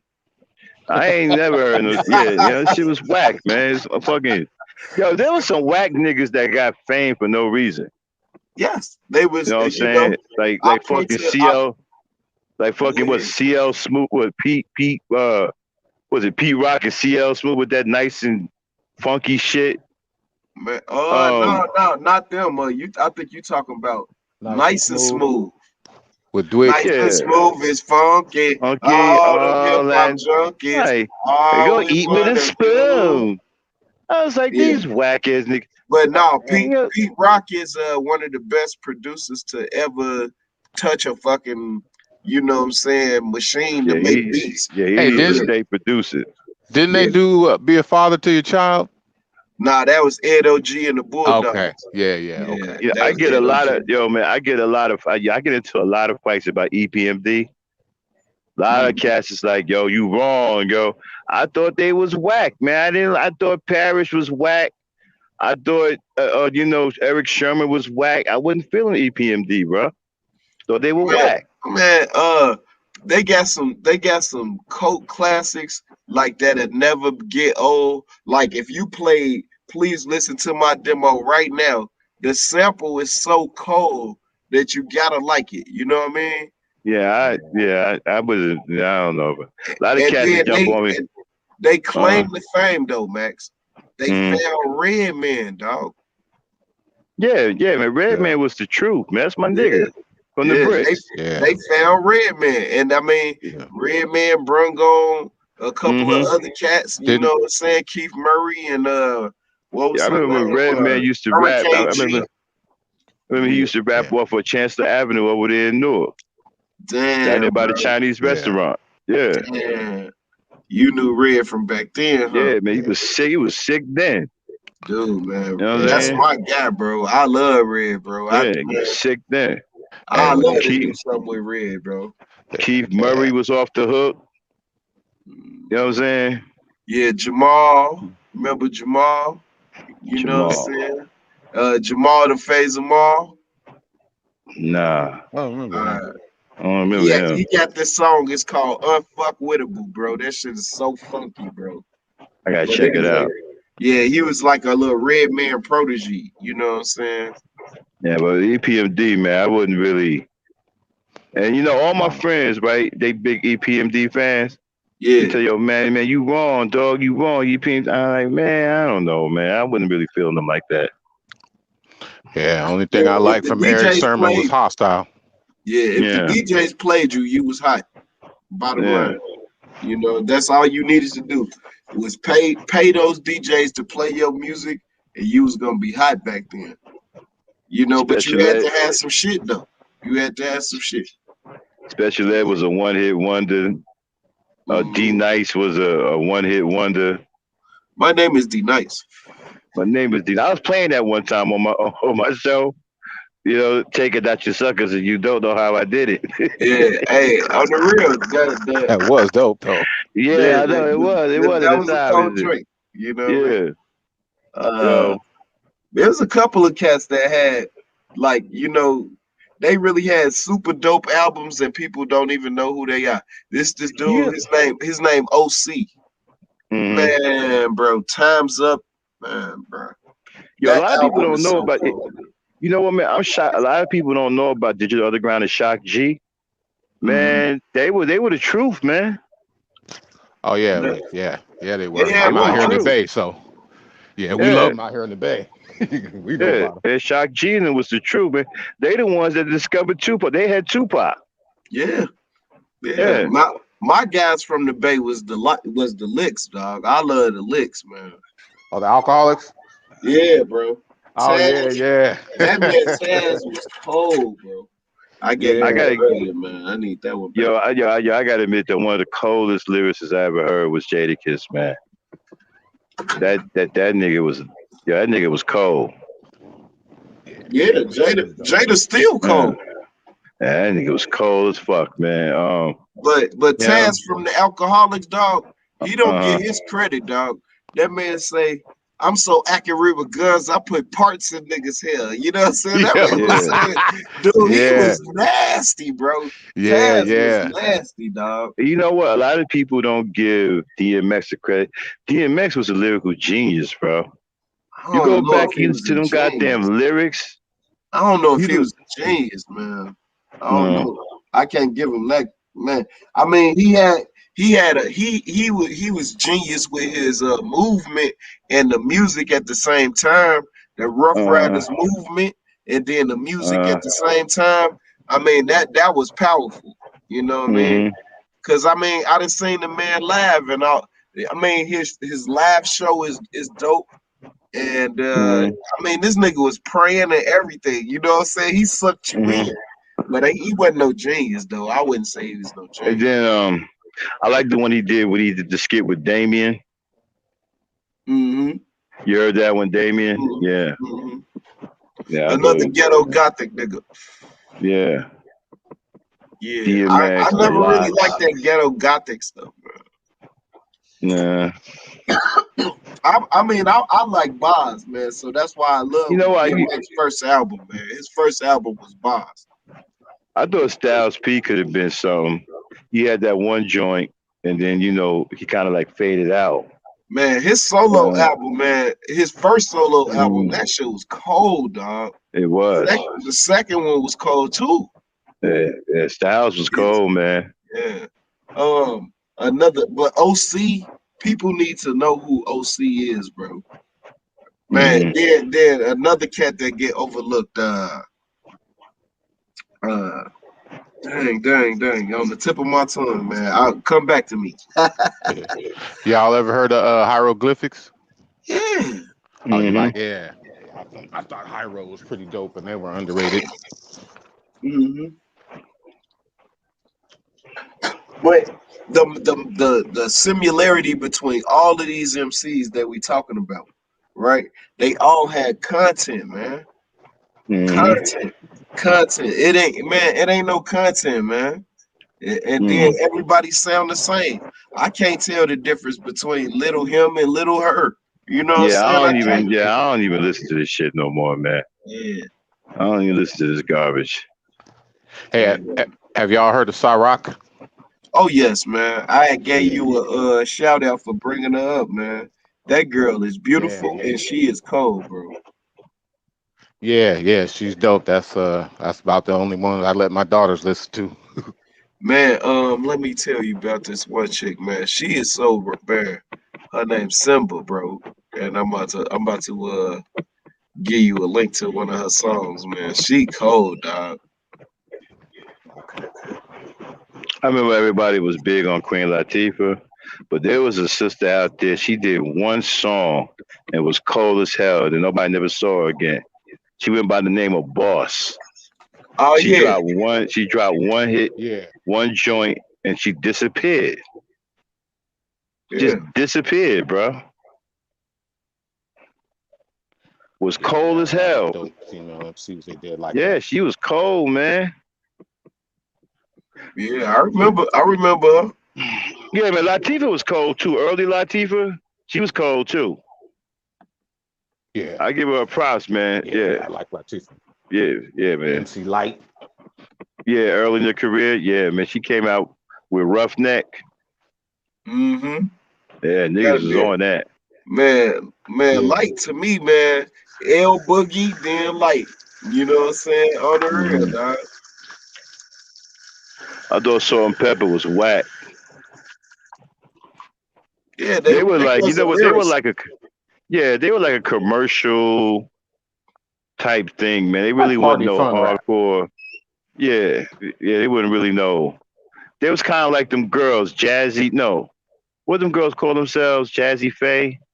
Yeah, Oh, Yeah, out in yeah, that LA. that was Yeah. like a New York Yeah. version of yeah, Jazzy yeah, Faye. Now. yeah, Yeah. Like party rap. yeah, yeah. They really wasn't hitting on nothing as far as I was concerned. You know, No. there was a lot of rappers back then that should have made it, and then some made it that shouldn't have made it. You know, Cannabis played himself out. He could have been bigger than what he was, but he played himself out. Oh yeah, Yeah, he that shouldn't dude have was never dope. tried to battle LL. Nah. He had a little something with that first third round knockout, whatever you call it, third round knockout. That was alright, but then LL came back and just scorched them though, man. Yeah, Yeah, man. and, LL just and that was just a really bad mistake. yeah, he came back and just blew him up. Yeah, what he thought LL was just gonna go away. Yeah, he blew him up. Yeah, That's James Todd, brother. yes You gotta sir. watch what you're doing, man. That man said mama said knock you out. Know what I mean? hmm Not to mention, I don't know too much about cannabis, but I don't remember him ever battle rapping except for the LL thing. Nah, he played himself out in that too. Nigga showed up with a notebook. Nigga showed up with a notebook, He showed y'all. up with a what? At a notebook at a Did battle he rap, even write his own battle rap? and tried to read from it. Oh. Oh wow. Nigga So sitting there that's talking what a about, lot yo, of man, them y'all do want with their nigga phones sitting now. nigga sitting there talking about, yo, man, y'all want to hear this shit or not? Nah, nigga, he ain't show with no goddamn notebook. Nigga showed up with a notebook at a battle rap. I know they ran his ass up out of there Yeah, they probably. ran a nigga up out of there, man. Nigga, get your punk ass out of here with a fucking notebook. See, prove my point right there. They He need to didn't get pay that his white boy. Hey, dues. you know what? They need to get that white boy up out of there, though. The one that called himself Danger, whatever his name is. They need to get his racist ass up out of there. I don't even know who that is. Yeah, man. This white boy named Danger. More racist ass white boy. You know, that battle rap scene is pretty hard, too, man. You got some cold dudes on that battle rap scene, man. Oh yeah. To me, You know. man, you gotta be that's a talent, man. That's a talent, bro. You know what I'm saying? Hey, man, who do you think won between Kumo D and LL? Yeah, LL. I feel like LL Mhm. won. I mean Kumo D, his style was just kind of simple, man. And he was never gonna beat LL with that style he had. That's all. I think his best record was Wild Wild West. Oh, for sure. By Yeah, far. that was his best record. That was his best record. And Houdini and them was off the hook, man, for what they were. I Yeah, don't know for where that Houdini. time. Where Yeah. would you fit Houdini in the grand scheme of things? Man, I would say they was like a bridge after like Run DMC and Curtis Blow Mm-hmm. them. They was a Yeah. bridge, to the Mm-hmm. golden era. You know what I'm saying? Cause then Mm-hmm. that brought after Houdini, that brought about like, KRS One, Rakim, Mm-hmm. you know Yeah. what I'm saying? the Fat Boys, all of them came after Houdini. Yeah, the Fat Boys. Mm-hmm. The Fat Boy was nothing but a comedy act, bro. Yeah, but I You mean, know.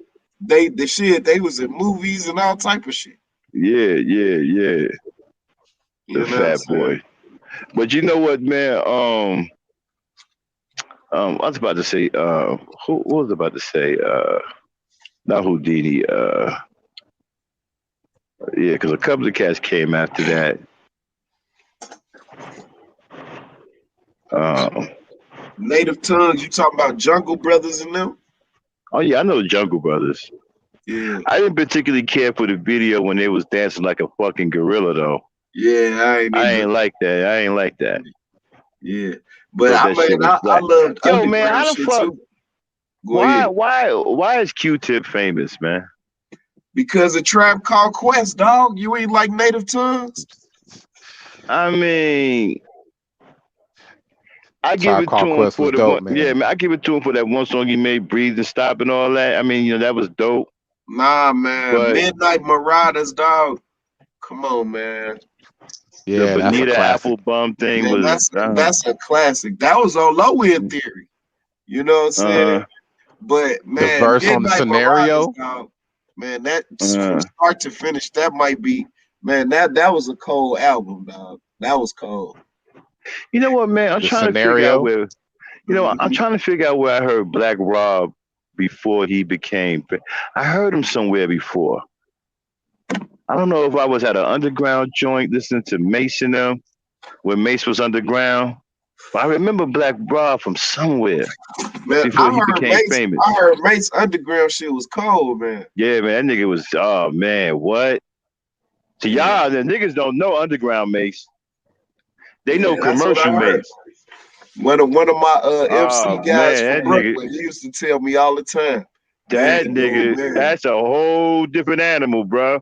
Mhm. Mace They had an don't even underground sound. career. Yeah, man, that nigga was nasty underground, bro. Wow, I didn't He know was that. nasty, man. Yeah, that's where Puppy got him from. Yeah, and then they said Yeah, Fabulous Fab underground stuff is cold too. he You was know what I'm alright, saying? man. He was alright. He was alright. A lot of Uh, cats was feeling them like that, but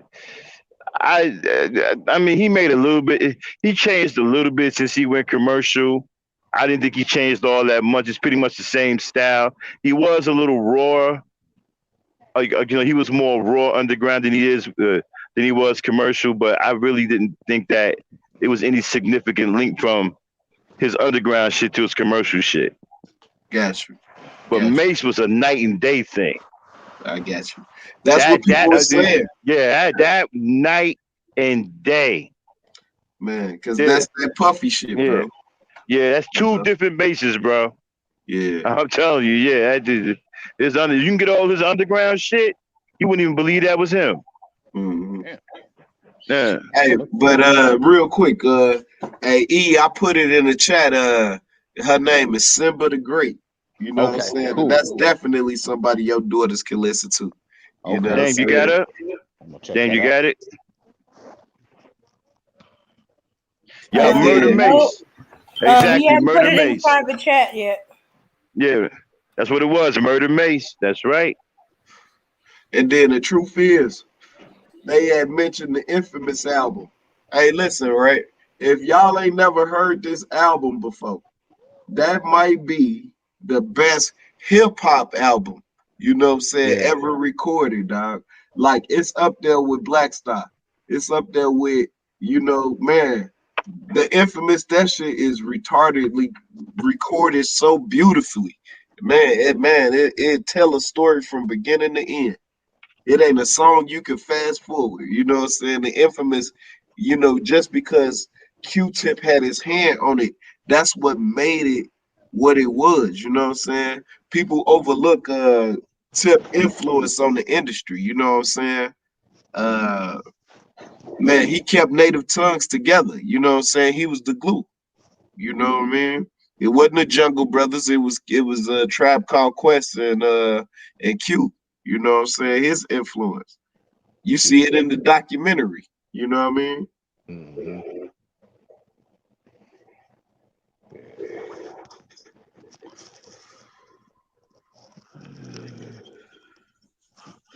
you know. But I mean, I wouldn't say I know everything about this music shit. It's just that I was closely related because I was a b-boy. You know what I'm saying? I did all four. You know what I'm saying? I was a Yeah. bomber. I used to break dance. I'm an MC, and I can DJ a little bit. You know what I'm saying? Yeah. You know what I'm saying? I did all four. Yeah, I need that. Do you still have man, you played something on your playlist when you were doing that Saturday Vibes. I think it was some cast from Chicago, but it was I think it was a multiracial group. It was a white dude and some brothers. Yeah. You probably talk about the specifics. You know what I'm This saying? yeah, They had some dope shit, bro, back in the day, bro. Look, the underground hip hop scene in Chicago in the late '90s, man, you mm-hmm. couldn't find no better hip hop, dog. Like albums, they would come out, but like, man, we was waiting to hear Edge 13 shit drop. We was waiting for hear the I Am Most. I Am Most. This man used to play drums live and be rocking at the same time. The shit was so cold, dog. Man, Yeah. bro. We had some really dope MCs. It was this before Eminem. You know what I'm saying? His name was Maintain, right? White boy, Mm-hmm. man. Super cold, dog. Another white boy, he was from North Pole, north side of Chicago, North Pole. His name was Morty Goldstein. And he was, man, he was cold, dog. Cold. Yeah. Yeah. This was this was like some R&B sound and stuff though. It was smooth like what you was playing earlier, some of your stuff. Oh, man, I know I got some, man. There's so many groups, bro. Wish I I'm had trying a to I'm trying to see. There was that I said it was some of my people. I think so, yeah. It Damn. was a white dude and a black dude or whatever. I thought they was all brothers, Oh, man. oh, oh, you talk about Tom Mesh. There you Tom go. Mesh. Yeah, and FKJ. Hold FKJ and on. Tom Mesh. Let me Tom get Mesh is a white boy from Australia. Now I've never met him, but I love this man vibe, dog. You yeah, know what let I'm me write saying? that I down. love Tom Mesh. Tom Mesh. I'm about to put it in the chat for you, man. Hey, I listen to it almost daily. You know what I'm saying? Yeah, man. On the That shit. real, dog. I That love shit. good music, man. Yeah, I you and me love good both. I music. was like, man, threw that shit on. I was like, man, Yeah. this cat coming through with the shit. Yeah, man. I like I said, I DJ a little bit. That's just another one of my little hustles, you know. If anybody in the Chicagoland area, you need somebody to come play some music on a emergency basis, man, I'm your guy, you know what I'm saying? Yeah, I remember, man, growing up with the Mr. Magic. Was it Mr. Magic? It was Mr. Magic, DJ Marley Marl, Chef Pettibone, Funkmaster Flex. I forgot who the other cat was. Red alert. Yeah, Red Alert, DJ Red Alert. Yeah, he a cool brother. Just don't ask him to play no music. You know, yeah. You ask him to play a record, he gonna get upset. God damn. Yeah, because people ask him all the time, like, "Yo, Red, can you play this? Can you play that? Can you play this? Can you play that?" He get upset with that shit. He got some powerhouse equipment though. Man, I remember one time he did a ski resort me and my wife was at. He came in with these little ass speakers, right? And we was like, "Yo, what is that?" Like, you know what I'm saying? Like, we didn't know how powerful the speakers were though. Dude had like mad technology.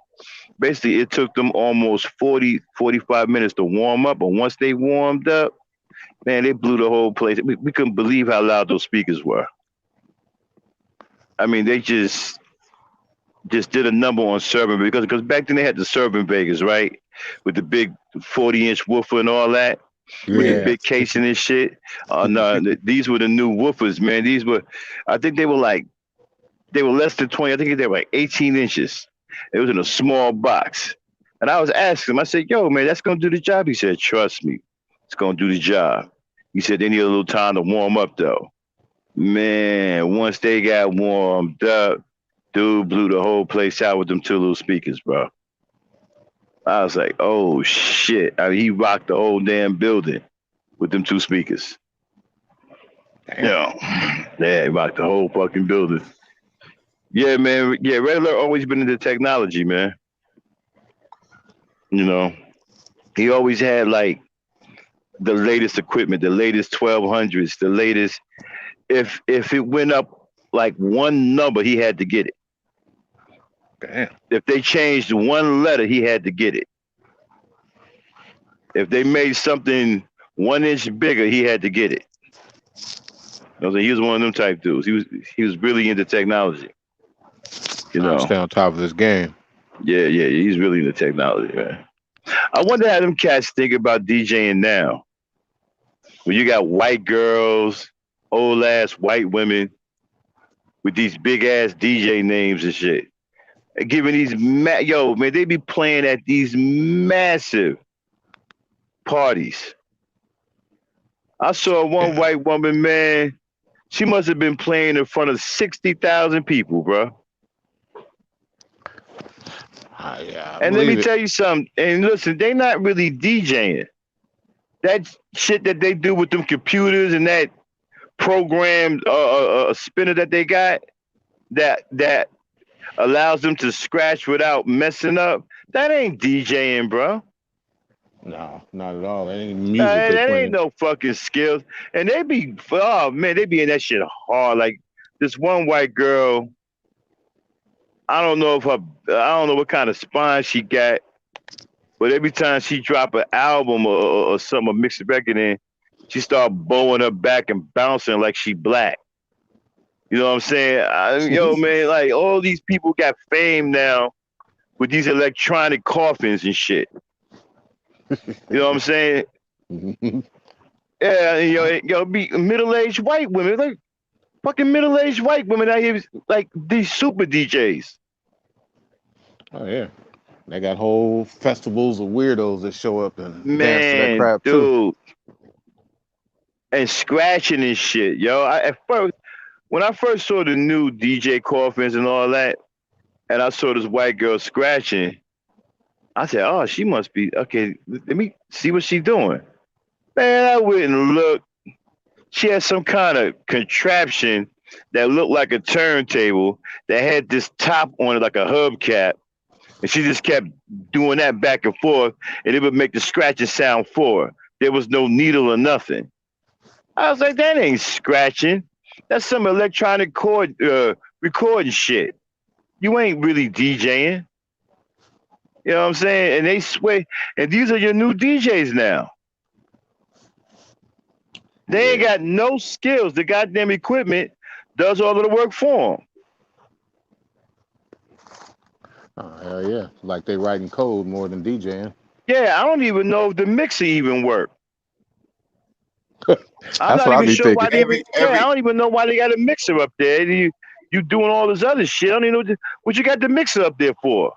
Everything is automated. That's what it is. They don't exactly. They don't have to listen with their ear to blend the next song. No, they don't. They just slam songs and it's not DJing anymore. And they ain't gotta have the right touch to scratch. Everybody couldn't scratch. If your hand was too heavy, you just couldn't do it. Everybody didn't have that light touch to be able to scratch successfully. If you had a heavy hand, scratching wasn't for you. You know what I'm saying? And you gotta have an ear for it. You know what I'm saying? Exactly. You gotta be able to hear one record player in one ear and blend it with the one that you got. Man, I mean, all of that take talent. You know what I'm saying? You're not just gonna learn that in a day. They got all these geeky pipsqueak DJs with these big names. These old middle-aged white women with these big ass dude, they doing commercials. DJ Karen. Yeah, fucking DJ Mod and all of them and shit, man. Like, what the fuck is this? Man. Fucking DJ Redneck and the goddamn fucking white supremacist crew. Fuck out of here, man. Mm-hmm. Crazy, man. Yeah, they don't care. Go ahead. and they don't have no shame that they up there showing off with no skills. Ain't Yeah. got no skills. Up there showing off like they really hit the shit hard, man. They, Uh, they they really mimicking Chicago DJs. I ain't just trying to yeah. big up Chicago or nothing like that, but we got we got some DJ conglomerates here in Chicago that teach other DJs how to do it. You know what I mean? Like Hey, is they took the sound of Germany. It's mm-hmm, called house music. They took the sound of mm-hmm. Germany and they blew up. You know what I mean? Yeah, That's house what music. happened. Hmm. Hey, did is Robert Glasper from Chicago? I don't think so. I don't. He might be, but I don't think so. But that dude's He, super cold. yeah, man. His band, they bad as all get out, bro. That's Man. one of the best bands I've ever heard. Hmm.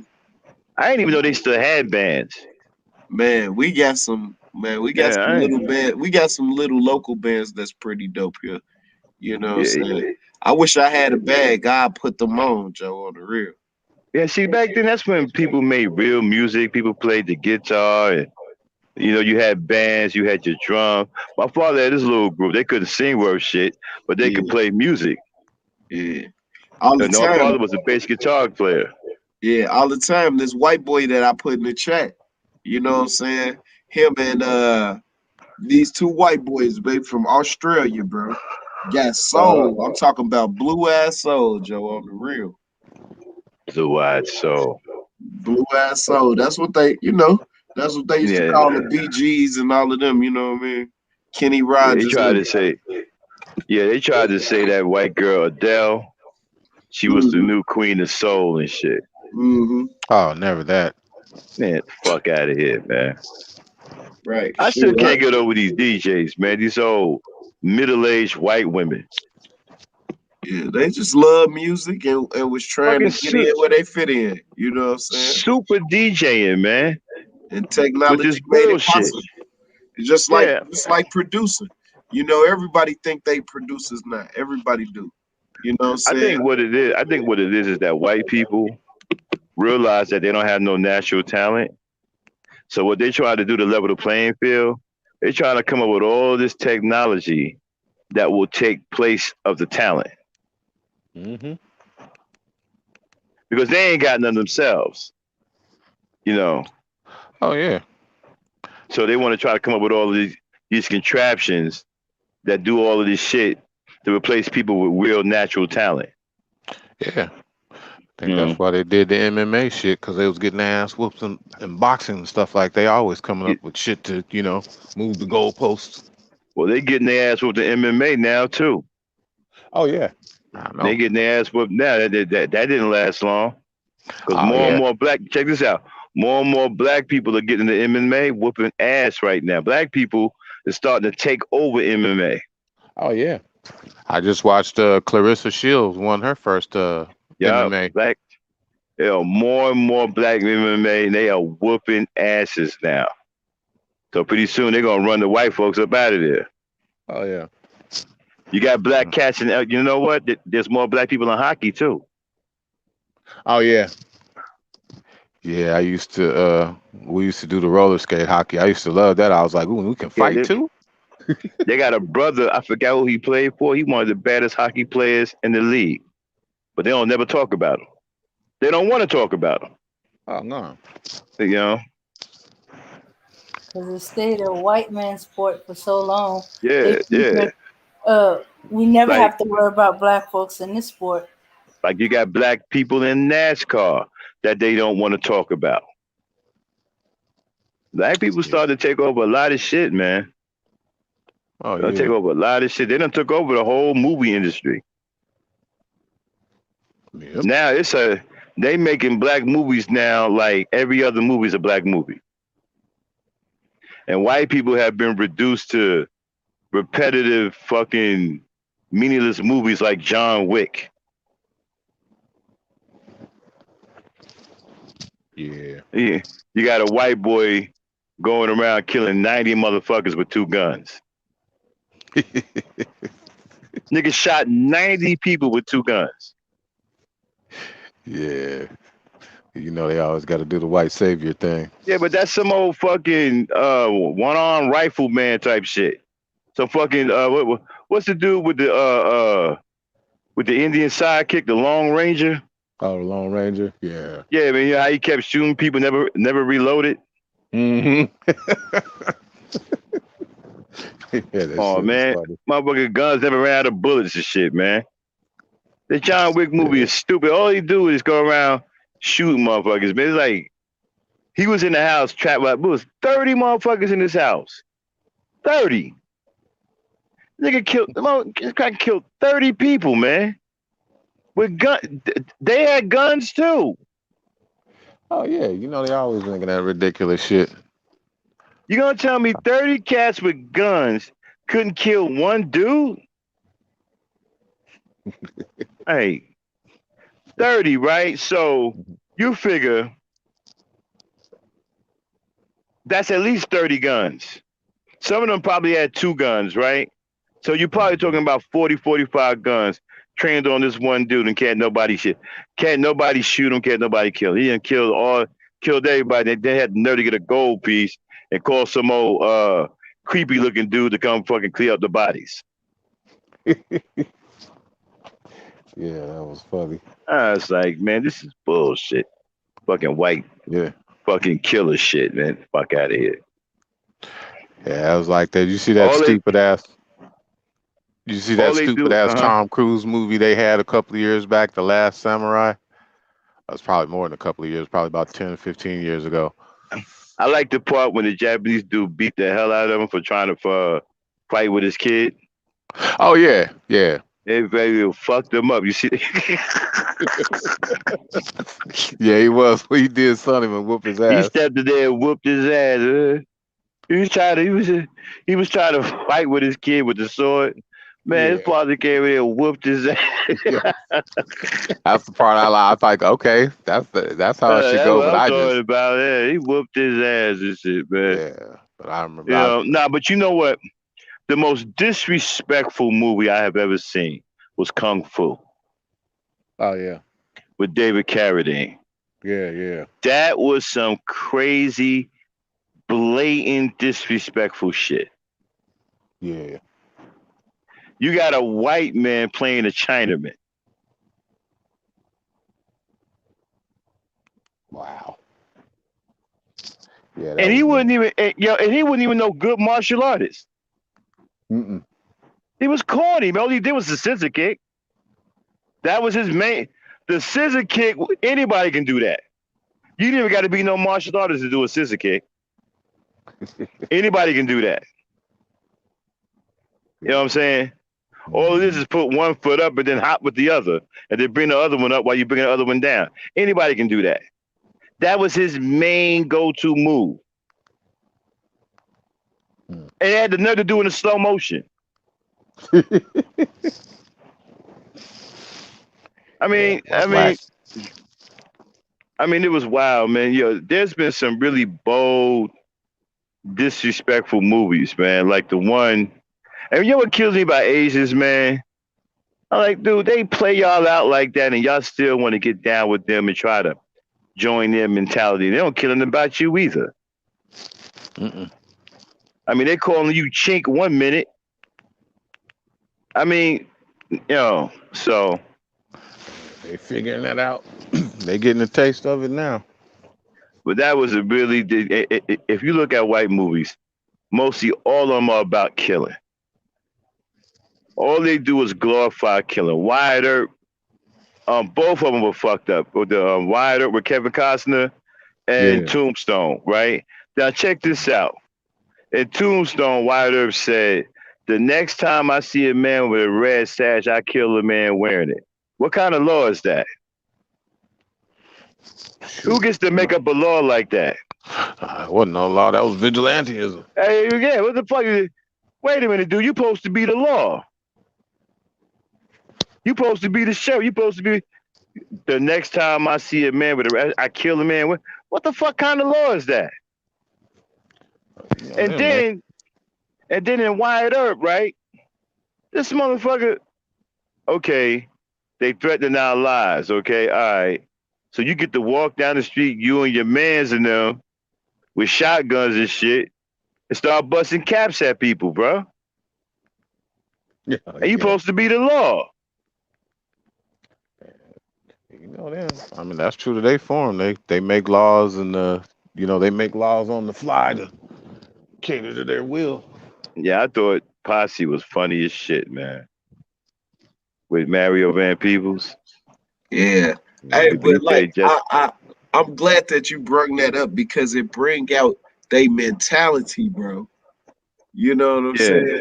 When you see it on display, they try to put it in a narrative where hey, we had to do this and we're noble for doing that and things of that nature. yeah. And But so like nah, it ain't that. It's a mentality that yeah, they so got. fake ass white boy superhero shit, like the Matrix, right? All of a sudden he was a badass martial artist. He fighting, beating up 50 motherfuckers, man. Come on, man. Give me a break. Give me a break. Even all their movies, man, that Home on the Open Range was nothing about killing. All they do is make movies about killing, bro. That's it. Oh, And now they really don't have no choice because they can't compete with black folks no more. Black folks got all of the dramas now. They're coming out with all of the suspense thrillers and black people just took over the music industry. If it's a matter of fact, if you ain't fan of black movie, nobody don't even want to touch it now. And Black Panther 2, they're already predicting it's gonna break fucking untold records. But the problem I got with it is this: black people ain't gonna benefit from that. Hmm. no. They predicting the Black Panther 2 may make about $3-4 billion. Oh yeah, I'm sure it will. Yeah, yeah, you know. I like to say how they gonna pull that off without Chadwick Boseman. Well, from what I heard, the sister's supposed to turn into the Black Panther. They bringing back my man Killmonger. I don't know if he gonna be the Black Panther. They keeping a secret who gonna be the new Black Panther. I love Killmonger. Well, I mean, see that whole movie. Everybody had their take about it. I had a little bit of a different take. Everybody kept saying Killmonger represented us, but not really, man. I mean, if he was a representation of us, it was a bad representation. Oh, I just liked him for for Hmm. his attitude in terms of arming our people, and that Right, part but when him and the old boy was the Black Panther was going back and forth, and he was telling him no, don't do that, and Killmonger was like, fuck it, give them the uh, weapons, and let our people do to them what they do to us. right, but the problem was he was a lunatic, though. See, that's the catch right there. See, dude was mad crazy. I don't know. I think it's the So hate that hate makes. I had yeah. to tell this white person the other day. I said it's the hate that hate makes. You And you know everybody was you. talking about the war that they had in Wakanda.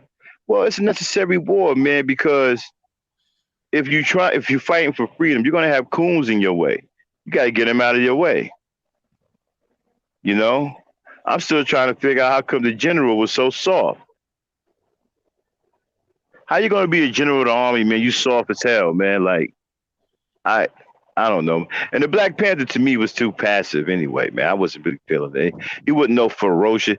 A Black Panther's a ferocious beast, bro. This dude was passive Yeah. as hell, man. Like, come on, man. Really? Nah. Yeah. The comic books got him better than that. You know what I'm saying? The comic books got him on some savage shit. You know. Yeah. But yeah. But these movies now, man, with these white boys with this, uh, you know, and they keep making the same movie over and over again. There's always some white dude killing 40, 50 motherfuckers, even and more. That's all it's about, man. Like I said, John Wick, they had nothing to make four of them, bro. The same shit over and over again. They made 4 John Wicks, and the 4th one was no different than the first one. Oh yeah, just creative ways to kill people.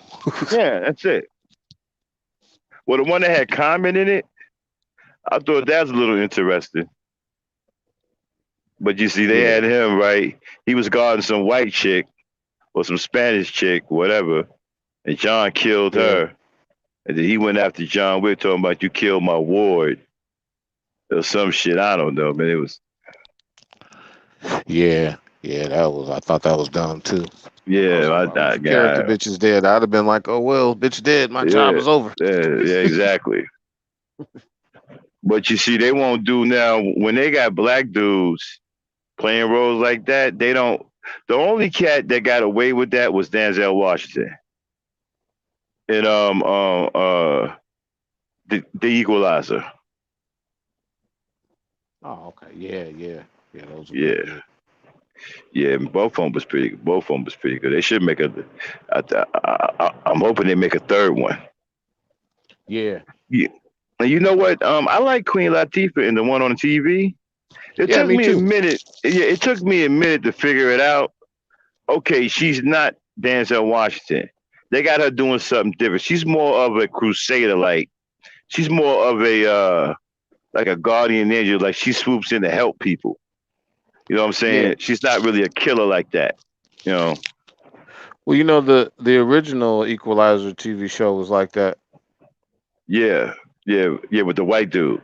Yeah, yeah. So Yeah, they just redid that and put through Queen yeah, Latifah in there.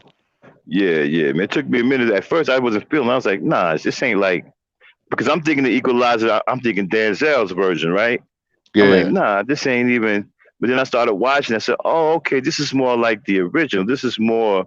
She's more of like a guardian angel. She's helping people. Okay, so once I got it, I liked it. You yeah, know, mm, and shout out to the queen. She's still staying relevant. yeah. We got to support our people. She's still staying relevant.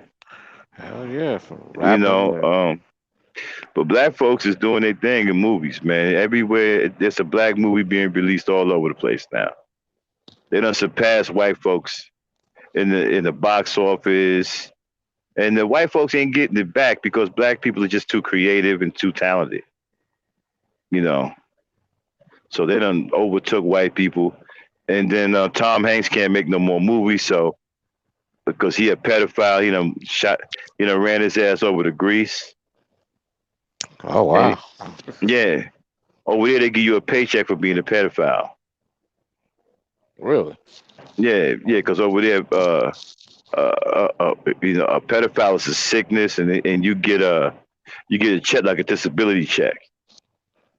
I wouldn't doubt it. I mean, hell, we are talking about the Greeks. You know their history. Yeah, yeah. Oh yeah, they used to call them the lovers of boys. hmm And so one of their big guns is going. He ain't make no more movies. There ain't really nobody white left that's going to make anything. Bruce Willis is all. Ain't nobody feeling him no more. A lot of their top guns, a lot of their big guns, all they got left is Keanu Reeves, maybe some new faces, but they ain't really hitting on nothing. And then people don't figure them out. They keep making the same movie over and over again. You know, Yeah. yeah, keep doing killings. That's all they do, man. All they do is kill. Yeah, when They're the not. next Batman coming out? Um, I don't know, but I know the next Iron Man gonna be a black woman. Oh, really? Yeah, the next Iron Man gonna be a black woman. Oh, okay. Hey, they really gonna go crazy about that one, boy. Well, no, no, no, no, man, no. That ain't the kicker. Wait till the black Superman come out. Oh They're yeah, already mad about that now. They trying to stop that right now. Them white yeah. people mad, yo. They were mad about the Falcon becoming whatchamacallit too, Captain America. Yeah, but the Falcon was always black though. Oh yeah, I don't yeah. even know why I don't even understand that one. He was always black. Oh The yeah, but they Superman one I can understand, but yeah, they met them white people hot about Superman being black. I They straight. Yeah. Yo, they hot about that.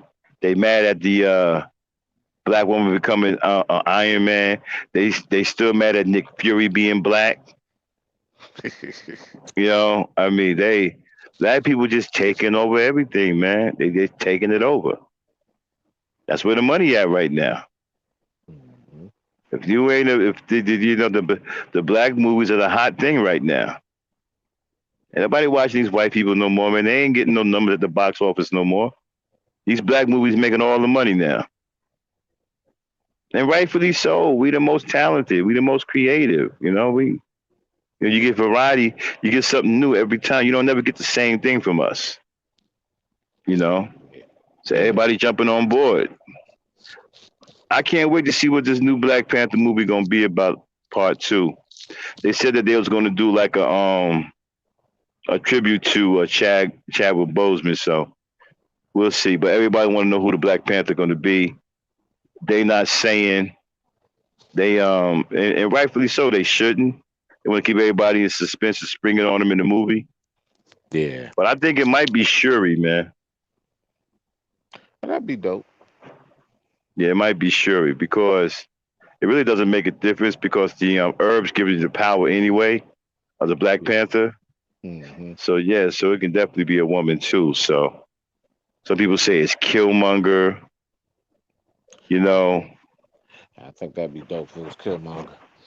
Some people say it's my man from the Jabari tribe. I don't know about that. You know. Yeah. I got a problem with the white boy being in Wakanda though. Yeah, me too. The white boy, the little CIA dude. I was like, why when they were taking him to Wakanda? I was like, don't take the white boy there. Yeah, I was bothered by all of that, man. Him in the one of their spaceships doing all that, and then the white boy with the arm. I was mad about all that. You didn't want to help the people around you, but you're gonna bring these white. I wasn't feeling. What were white people doing in the movie at all? Exactly. You know, so I got the Black Panther, as a support my people, even though I know ain't nobody made no money off of but white folks. And white folks gonna make money off the second one. Hopefully that they cut a deal where black folks gonna get a little something. The people gonna get some money or something like that. But yeah, man, you know what they started to do too? They're starting to use black people to remake some of the old classics. Like they're getting ready to come. Remember the movie, The Day the Earth Stood Still? Yeah. They're getting ready to remake it with somebody black. Oh wow, okay. Yeah, they get ready to remake it. That's what got a lot of white. Huh? They redoing the Wonder Years too. That TV show with a black family. Yeah, and you know what it is? White people now are accusing white people of blackwashing. Remember how we accuse white people of whitewashing history? Now white people are accusing people of blackwashing because they wiping out all the old white movies and they redoing them with black people. They redoing them with black people. And like I said, what's going to really tear it open is when they come out with Superman and he black. That might start a riot. Yeah. You might see white people take it to the street, start tearing shit up over that. Hey, hold on a second. Hung Donkey is the whole hour for your mama. The Black Captain America that's gonna really mess with them. Yeah, that one too. I forgot about that one. But you know what? That one's not far-fetched though. Because Captain America is a super soldier. So that's actually a program. He came out of the super soldier program, so it would make sense if they make another super soldier. No, you know what I'm saying? The way the comic book went, because back then they experimented on dangerous stuff on black folks. Mm-hmm. The Black Captain America was first. And because he started off strong and with the full dose, and he was one of the few to survive. He was one of 20 that survived. And when the Mm. war was over with, they tried to get rid of them all. That's But just like one of the most powerful superheroes is a dude named Blue Marvel, and they scared to bring him to the big screen. I mean, he more powerful than Thanos. He more powerful than all of them. I mean, he's like the strongest, the most powerful superhero out there, and he black. And they pretty much scared to bring him to the screen. They don't want to bring him out.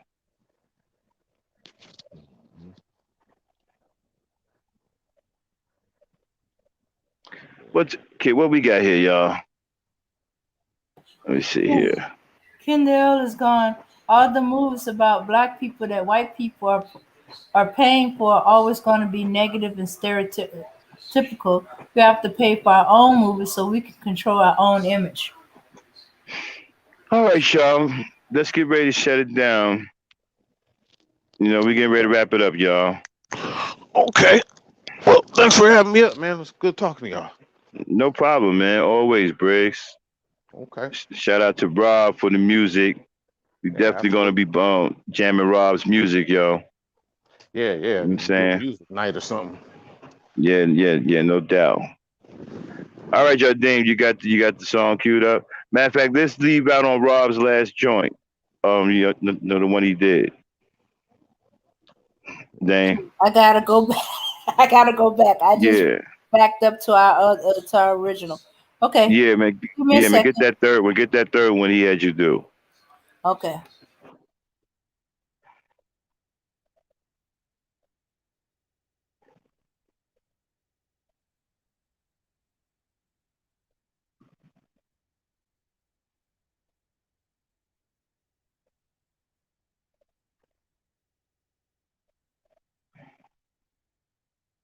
Yeah. All right, I got it. Peace, power, Uh, unity, all right, everyone. y'all. Peace, pal. We're gonna leave out with bro Rob with that Chicago fire, y'all. Peace, power, and unity. Good, they ain't drop it.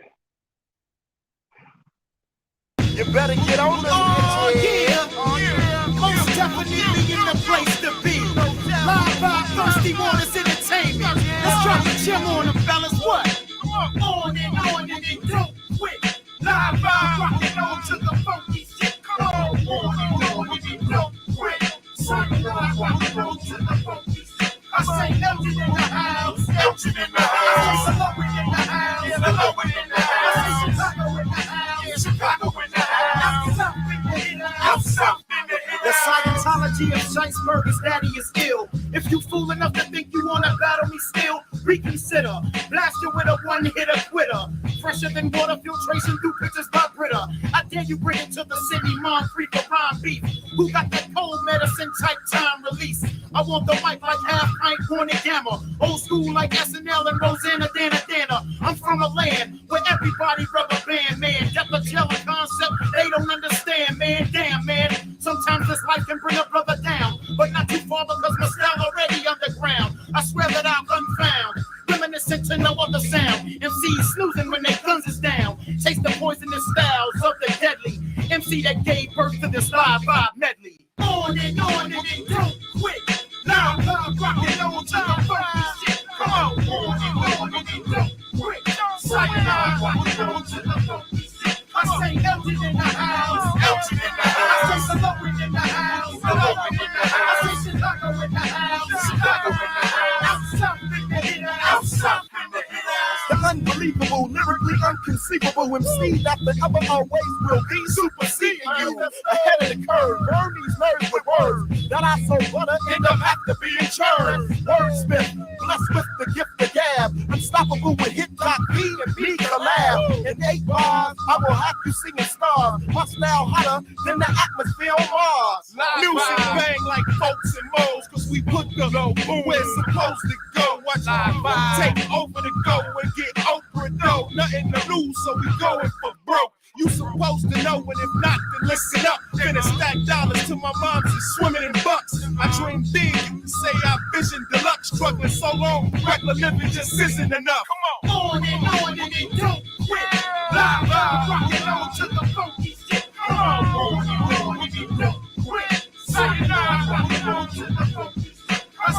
Guilty in the house.